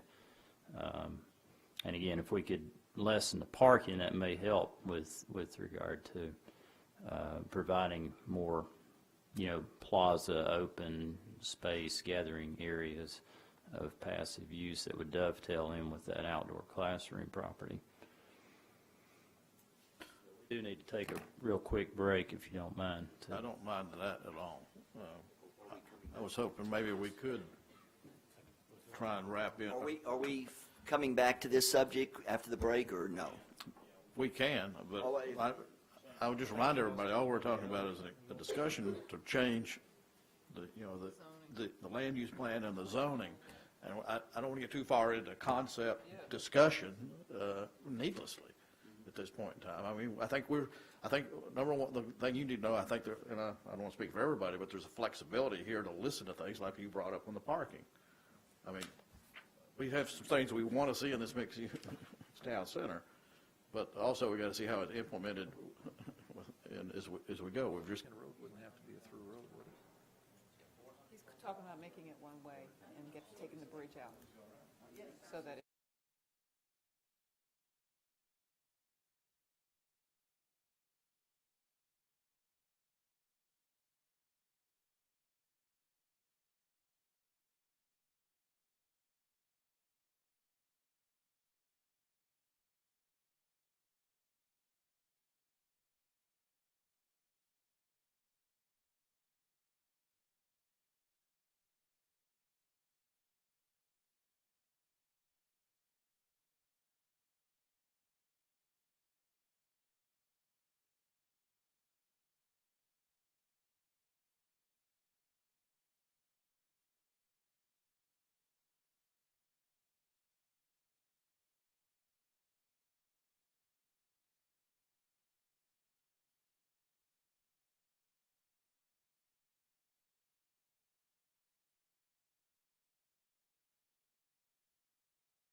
use on pavers. It doesn't really doesn't scatter out as fast.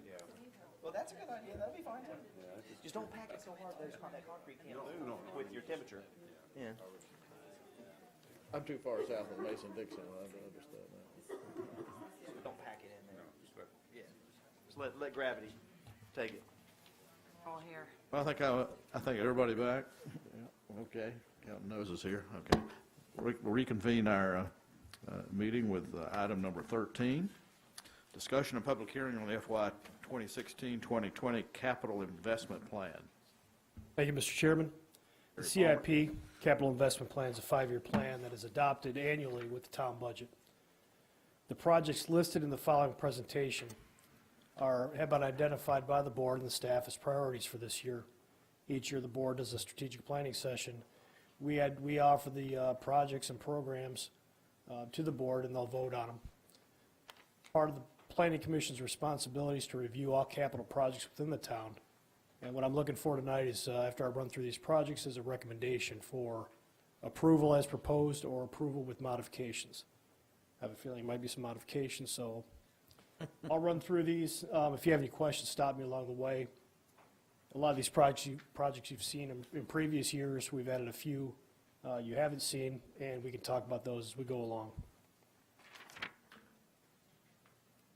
First in the category under general projects, general government projects, is land acquisition. As in previous years, we bank $500,000 a year for this to use for expenditures such as the Campbell Station Inn property, any right-of-way acquisition, and any future property acquisitions that the town identifies as a priority. Pedestrian connectors, we also bank $100,000 a year to spend on the pedestrian connections throughout the town. You've noticed over the past couple of years, Public Works doing some sidewalk connections and some trail connections throughout the town, and that's what we use this line item for. Old Stage to Everett Road, the Greenway connector. If you're familiar with this area, where the log cabin is off of Everett Road, off of Kingston Pike across from Everett Road, if you look at the map, you'll see that there's a pretty large culvert under the bridge there that we'd like to utilize that as a connector, and we're looking at that for 2016. Another connector that we're looking at is the TDOT right-of-way Greenway from Berkeley Park subdivision to Everett Road. This has also been identified as a priority for 2016. Campbell Station Inn improvements. Now, this picture is not the Campbell Station Inn, obviously. It's a stock picture I found online that I thought represented what, I guess, the style of the building and maybe in my mind what I thought it could be used for, which would be a nice little bourbon bar. Anyway, this we're looking at $300,000 for 2016 for the Campbell Station Inn improvements. Just as a side, we've started this process, and the town has appointed a committee to look at the Campbell Station Inn and the improvements and come up with a determination on the use and the architectural design. This item is the Campbell Station Inn, the debt service for the purchase of the house, and 2016 is $257,500, and then the final payment will be $253,750. This one is for interchange beautification, Campbell Station interchange with I-40. That picture is also a stock photo. I don't know what it's going to look like. It's just representation of what in my mind I think we're going to do. We're going to have to work with TDOT on this to find out the envelope that we can actually improve, but we're looking at starting this project in 2016. And now for parks projects. First one for the parks is McPhee Park Splash Pad Replacement Expansion. We're going to replace all the infrastructure, everything out there. At the end of this season, we're going to tear everything out, replace it, and possibly we may expand it. So we're going to look at that as well. I think it's a great amenity. I don't think anybody could argue with that. So we're going to look at making that a little better. What's the average life of those things? Not very long, apparently. Well, if you know the history of the project, we had some issues with it, so we've had some issues since. And I think Sue will probably tell you this is the last year we're going to get good use out of it before we start having real issues. So we decided to replace it instead of trying to patch it along. I'm not disagreeing with that, but is that, are they all going to have to be replaced every few years? I hope not. I think this is probably an anomaly with that.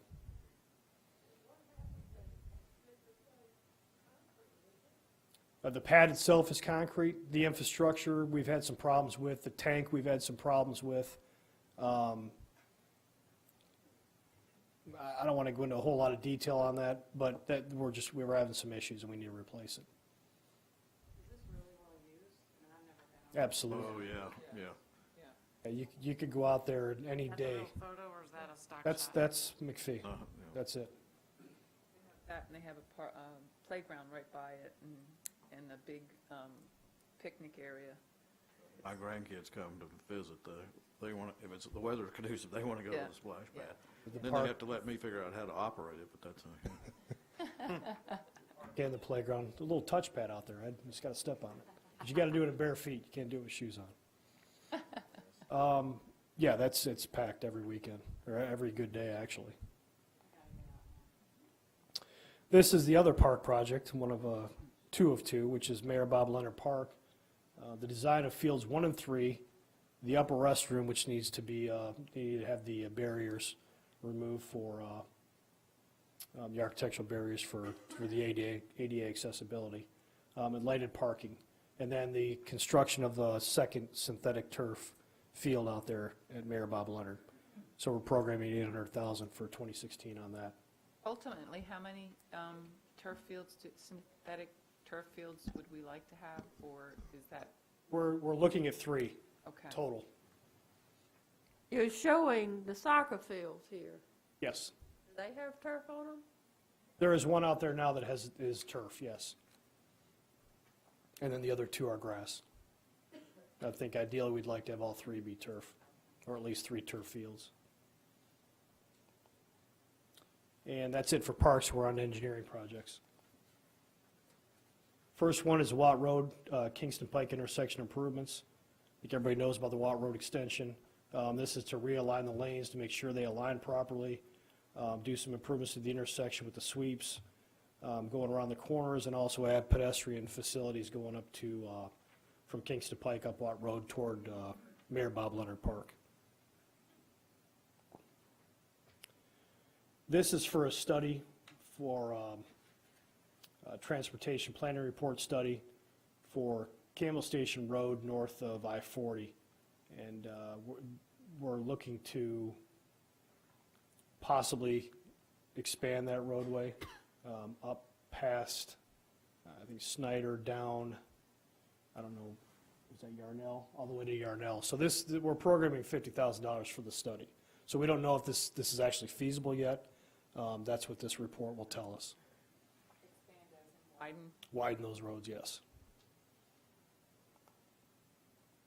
This is for the Concord Road lighting, Turkey Creek Road to North Shore Drive. We programmed $200,000. This is a project that's a TDOT project. We're actually paying for the lighting to be installed out there, a more decorative style of lighting, and that's the actual fixture that the board shows. So that will be 160 feet apart on each side of the roadway and staggered all down Concord Road.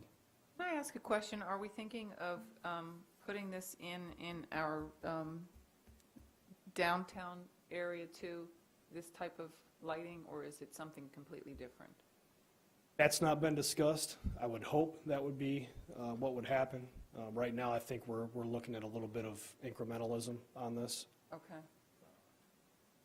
From the past, we looked at Campbell Station Road with the lighting out there, so I think this may be a good catalyst for people to actually see what the product looks like and how it performs, and maybe some other areas in the town we can expand it into. Okay. so this is basically the town paying an increment for the decorative lighting in lieu of the lighting that TDOT Yes. project would have. So this is, That's correct. We're paying for a better style of lighting. It's a TDOT project, but we're paying up. We're just paying the upcharge. Yes. Is that kind of what it sounds like? Difference. That's what Ed was, I think. that's yeah. what I'm talking about. And that is the light fixture. And this is the one the mayor referred to earlier. This is the traffic signal at Kingston Pike at Virtue Road. This is 100% town funded, and we're programming that for 2016.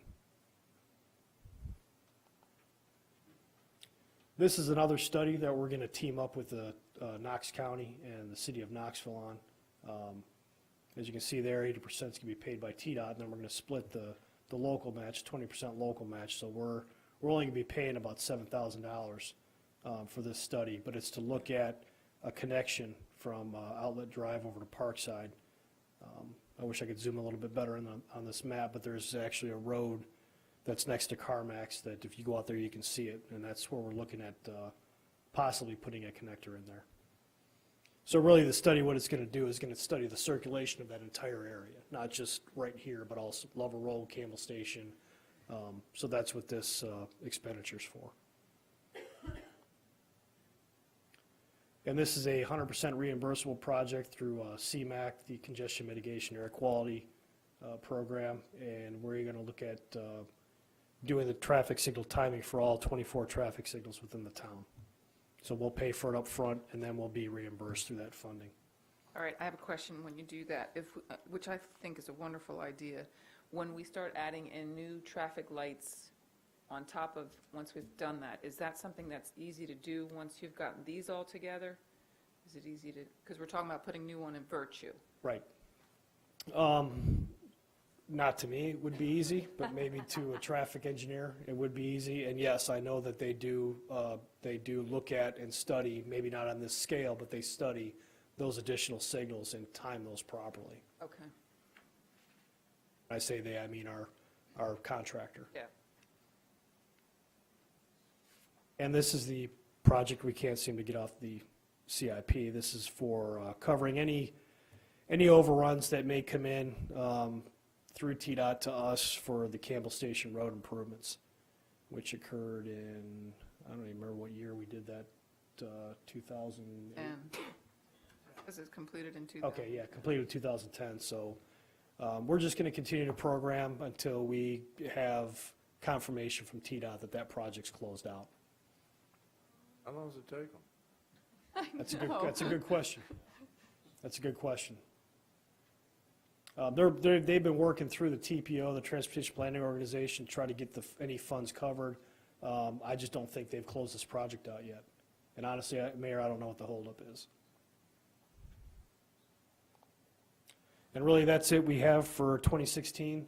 At your places, I put the entire spreadsheet all the way up to 2020 for all the projects on there.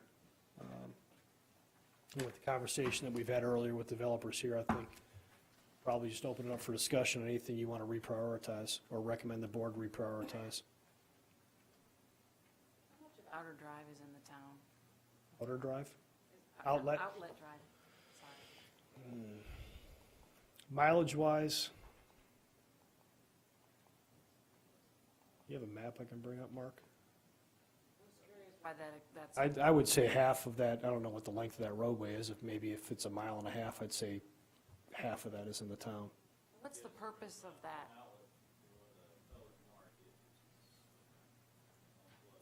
Yeah, at home.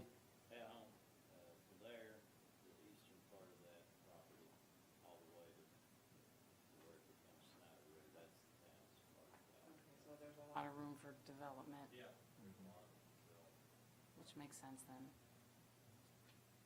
Yeah. Yeah, there's a ton of Hotel property used under to the be. develop. Yeah. Yeah, there's Cotton Eye Joe's, and that's the old hotel. And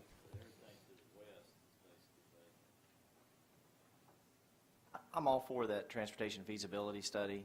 I like the cost splits on it.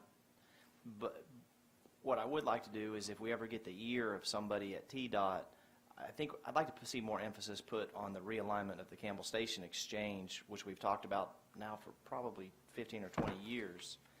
And I'd like to see that before this ever happened.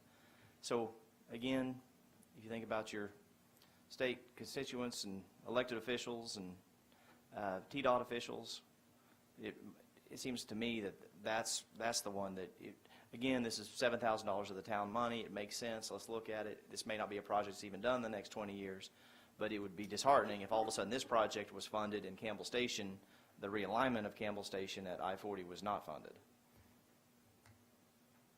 It has nothing really to do with our CIP tonight. It's just, as we're interacting with folks that make some of those decisions, it would be nice if we could.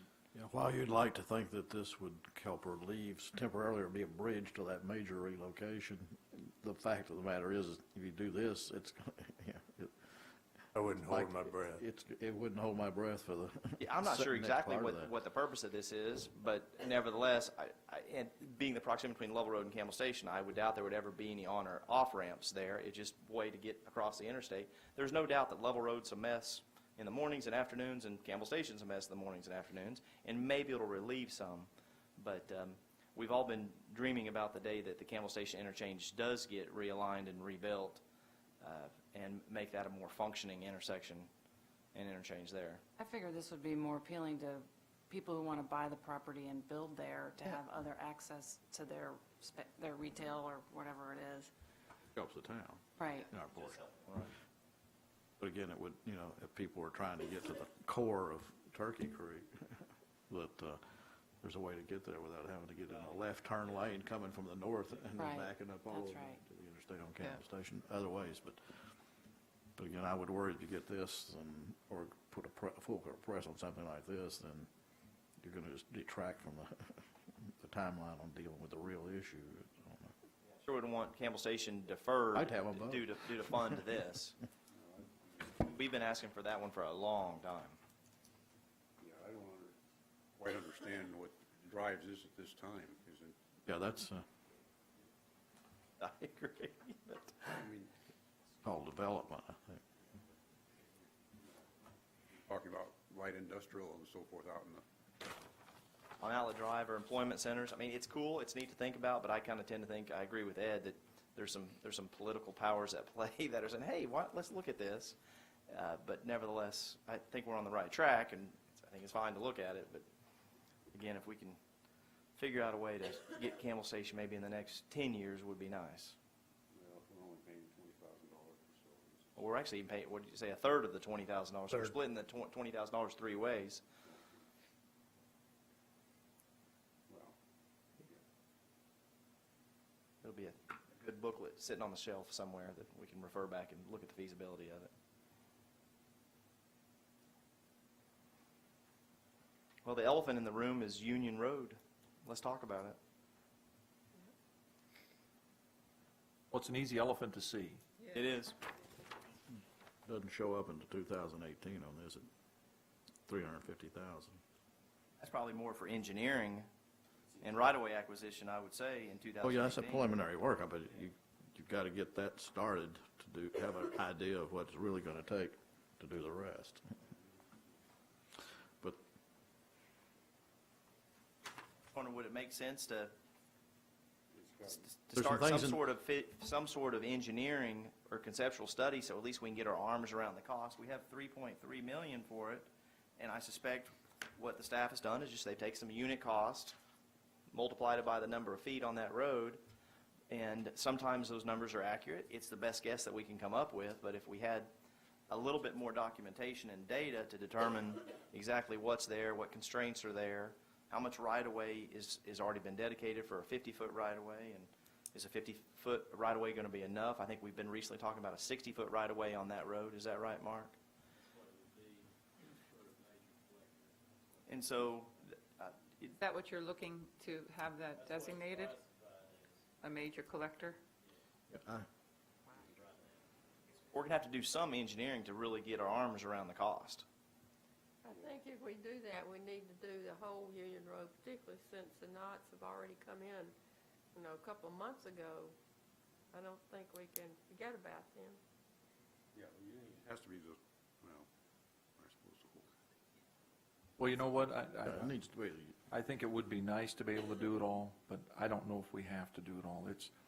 There's Do the engineering study. well, the engineering study I'd have no trouble with, but when it comes to actually doing the work, I think we may have to break it up that's a different discussion, but. There's no doubt when you go out there with a measuring tape, West Union Road is far thinner than East Union Road. And I may not be using that nomenclature right as far as east and west, but when you look at it on a Yes. map, you got the Yeah. east section of Union Yeah. Road and the west section of Union Road.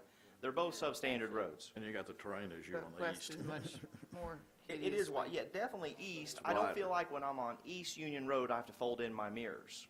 No. And I'm not a thing that will fold them in, but when I'm on West Union Road, And move I to the fold my center of your mirrors car. in, so I don't lose a mirror.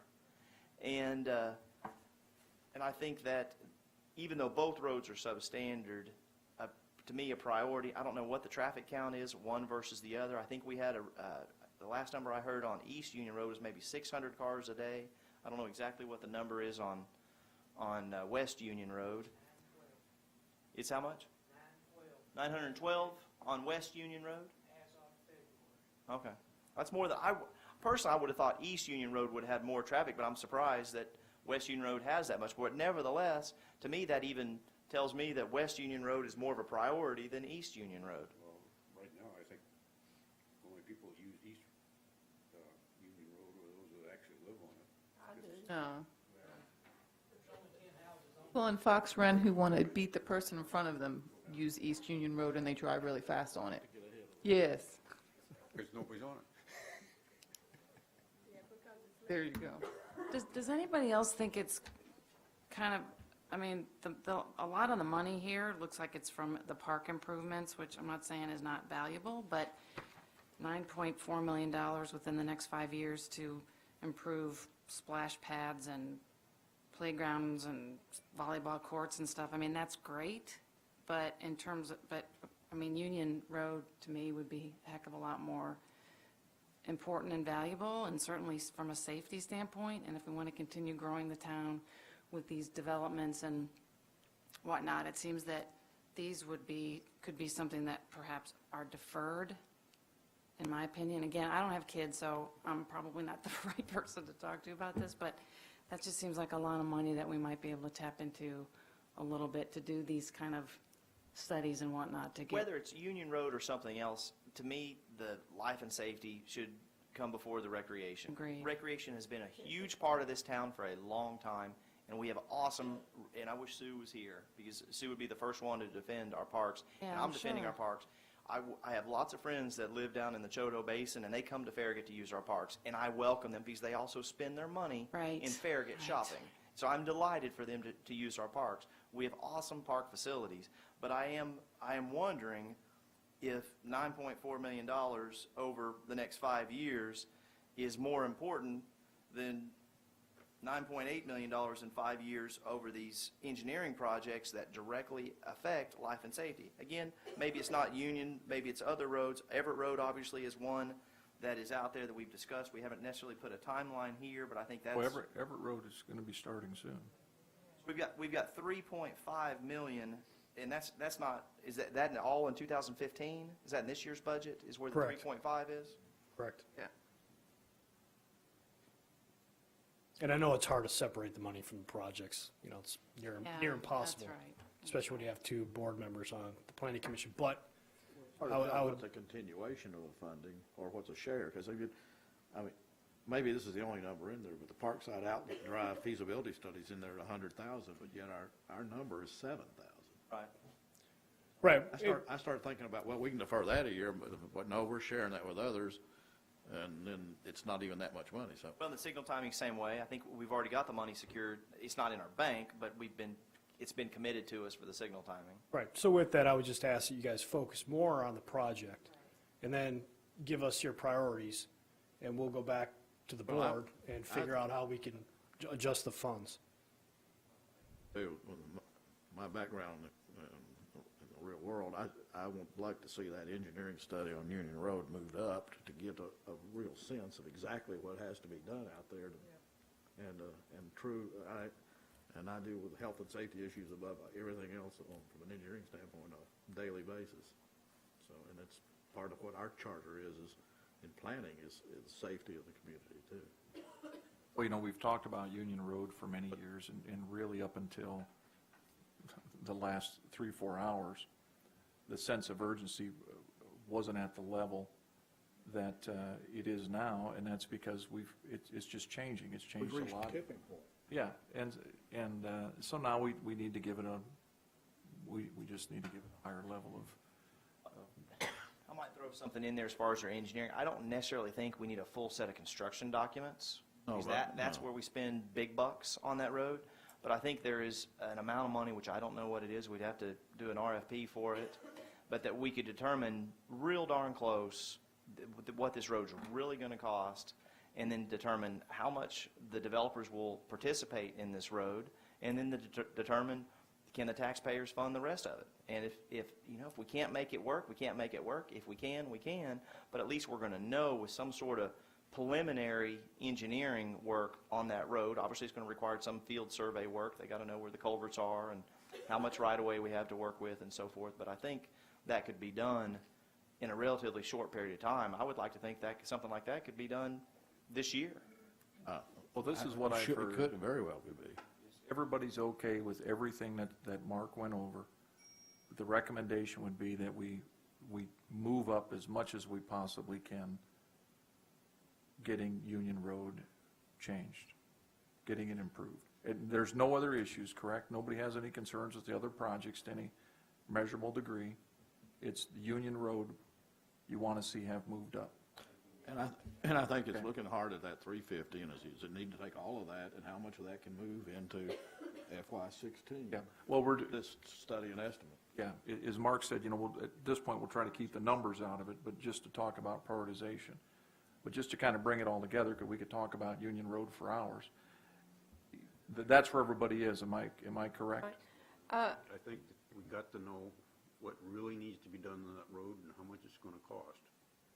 Yeah, I mean, but that's a different discussion. No, but than this. it really isn't. That's the engineering preliminary design study that we need. 350 is for the total design and engineering, the way I'm reading this. Correct. Probably. A mere fraction of that would be for a study and estimate that I'm talking about to wrap around this thing.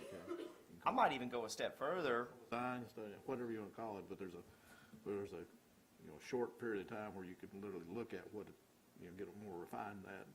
And I know maybe Darrell's done that, I don't know, but certainly somewhere a lot less than the 350. If you're going to do the whole design and engineering for 350, then a number could be carved out of that and move forward. But it's a much smaller number.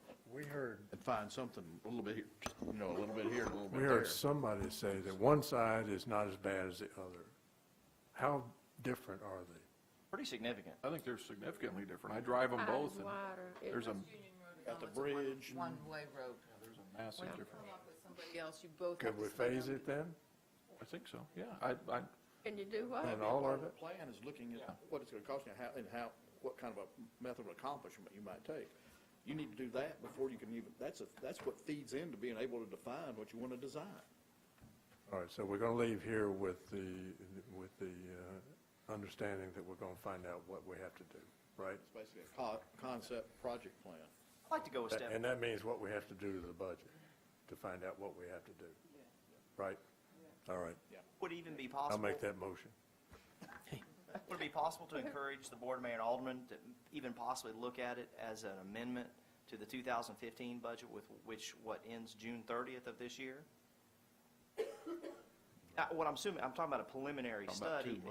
There may not be enough months left to be able to do it, but at least at some point when the town is going to be charged with trying to negotiate with different parties, you got to have some number. If you remember Everett Road was a moving target for many years. We thought, well, we can do it for $2 million. Well, it's going to cost $1.8 million. Then it ballooned up to $3 million, and we never really hit it. And quite frankly, the cost share that we ended up with is probably less of a cost share than we probably should have got on Union Road with the developer. And it's not necessarily the developer's fault. They don't want to leave any money on the table. But on the other hand, we don't want to leave any of the citizens' money on the table either by having numbers that may not be as solid as what we need. There's other things out there. Obviously, you have how busy the contractors are. You have the asphalt index, and there's a lot of things that affect these numbers. But it would be kind of nice if we had a little more engineering drawings that we could go to some contractors and say, hey, put us together some good ballpark numbers that we know are probably taking the inflation part out of it, probably going to be 5 or 10% off. At least we're going to have a pretty good idea. In my mind, $3.3 million for Union Road sounds like a lot of money. I know I've moved a lot of dirt for a lot less money than that and put in a lot of roads and sidewalks and streetlights and things like that. Again, I micromanage the projects. Maybe they're cheaper for me, and that's beside the point. But my thought is, I'm hoping that 3.3 is a lot higher than it has to be. A question was asked earlier about the difference in the road between East Union and West Union. I represent the church. It's at 12506 Union Road next to Hunley's that was redrawn. That road is 18 foot wide. In front of my house on West Union Road, it's stretching to say it's 16 foot wide. As somebody said earlier, you pull your mirrors in if you go down the west side. That 2 foot makes a big difference. Plus, this past year in the plan, the East Union Road was resurfaced. The roadway's in good shape. The only issue was it's only 18 foot wide and it's a little curvy on each end. Got a hill visibility on one end. On the other end, somewhat the same way. But on the West Union Road, it's a nightmare. It is 2.5 foot narrower. The other side that I think you need to consider as projects were presented today, the Ivies being one of them, the Horn property being the other one. You might very well see them chip in some money if you come up right now and say, this is what we need to do, and this is what we think it's going to cost. Because until you know, till Horn knows what he might have to put in. At the meeting last month, he made the statement, there is a major culvert on West Union Road. If he has to replace that, that makes the whole project cost prohibitive. That doesn't necessarily have to fit all under him. And if we do it in that phase, as a citizen, I think that would be a much better, and the lawyer that was speaking for the Ivy property said they would entertain doing something with the funding of that. So I think you've got to take those things into consideration as you move forward to say, we can't push this off too far. No, I wouldn't say spend $3.3 million tomorrow to do that. But you need a feasibility study, at least a preliminary that should be able to be done almost in-house with the technology stuff that's available to give you an idea of what that would be. I agree with you. I agree. Mr. Chairman, can I make a comment? I'm sorry, did I interrupt somebody? The, Betty? Question, clarify for me why turf fields are so much better than what's there now. you're asking the wrong person. What did you say? I think you have year-round play. You have, yeah, you can, there's drainage infrastructure underneath the turf that allows you to play in rain. Lower maintenance. Where? But yeah, lower maintenance. Comical to have turf fields? Well, it's expensive up front, but after you have them, they're awesome. Are we replacing them already? No. No, we have 2 grass fields out at Mayor Bob Leonard and 1 turf field. And Oh, okay. we would like to continue that and make them all turf fields at some point. Put 'em on the And you have multi-use, I Johnny think Gibbs lacrosse plays on it as soccer well. field. They don't get torn up. I mean, again, you're asking the wrong person, but that's Kids what that I've heard. use the fields. I love the artificial turf fields. They really are awesome. They're awesome. We got almost $2 million in artificial turf fields, and I think it's awesome if we could just throw the money at it and it would be done, but after we did Union Road. It's kind of my thought, and I wish Sue was here, but Sue's not going to be happy with that comment. And again, my kids use the parks, and I will tell you from a first-hand account, it's difficult to get playing time on our fields because when you deal with the weather and you deal with how the demand on our fields get a tremendous amount of demand. They produce a little bit of revenue. It's more of just a stipend revenue, but nevertheless, there's definitely a need for it. It is the way to go. It would take some burden off of Public Works once those fields are installed, but they are very expensive. I mean, it is what it is. Mr. Chairman, can I make 2 points while the gentleman's going to the podium? You'd brought up the idea of doing an amendment to this year's budget.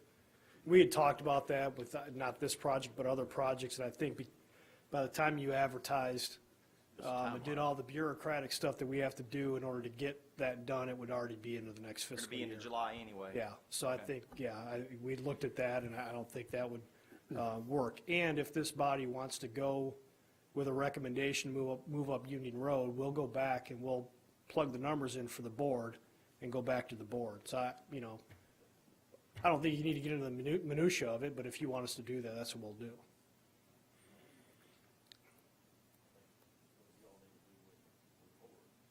Correct. Sir, you have. Yes, I'm Clay Pilkington, and I appreciate the opportunity to speak. I'm a friend of Noah's, but he just stole my thunder. I've lived in Andover Place since 1990, so I've seen a lot of good improvements, a lot of moving forward. I'm a retired contractor, residential contractor. So I see all sides of the issue tonight. What I don't see is why we can't step forward and fix Union Road. I own a piece of property down on Fleener Road. That's where I have my garden. That's where I go down there to play. I drive Union Road every single day practically, sometimes 3 or 4 days if I've forgotten something, I have to go back to the house to get it. I've lost 2 sets of mirrors. So now I just dropped the right side of my truck off in the ditch, and at night you don't even drive. You go and you stop and hope this person stops, and you ease by each other, and then you go ahead. Now, I've got old eyes, I understand that.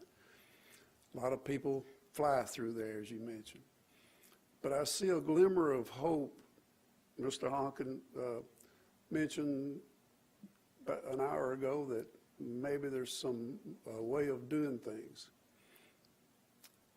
I think putting a turf field in when I'm driving on Union Road with my tires in the ditch is wrong. I think there are several areas here, and you asked the question, does anybody have any objections or disagreements with everything? Just because you've got revenue, you don't have to spend money to make a park, put another artificial turf field in. We've got enough soccer fields for today. I don't want to put my tires in the ditch every day while my grandkids over there playing on an artificial turf. He loves grass. He rolls in grass. I hope I'm getting my point forward. We need to find money. This Union Road project down here, let's don't wait till 2020 or whatever that is, 2020. Let's do whatever we can. Let's shove some things back a little bit, find enough money, and get this project done. It's horrible out there. Thank you. Point well taken.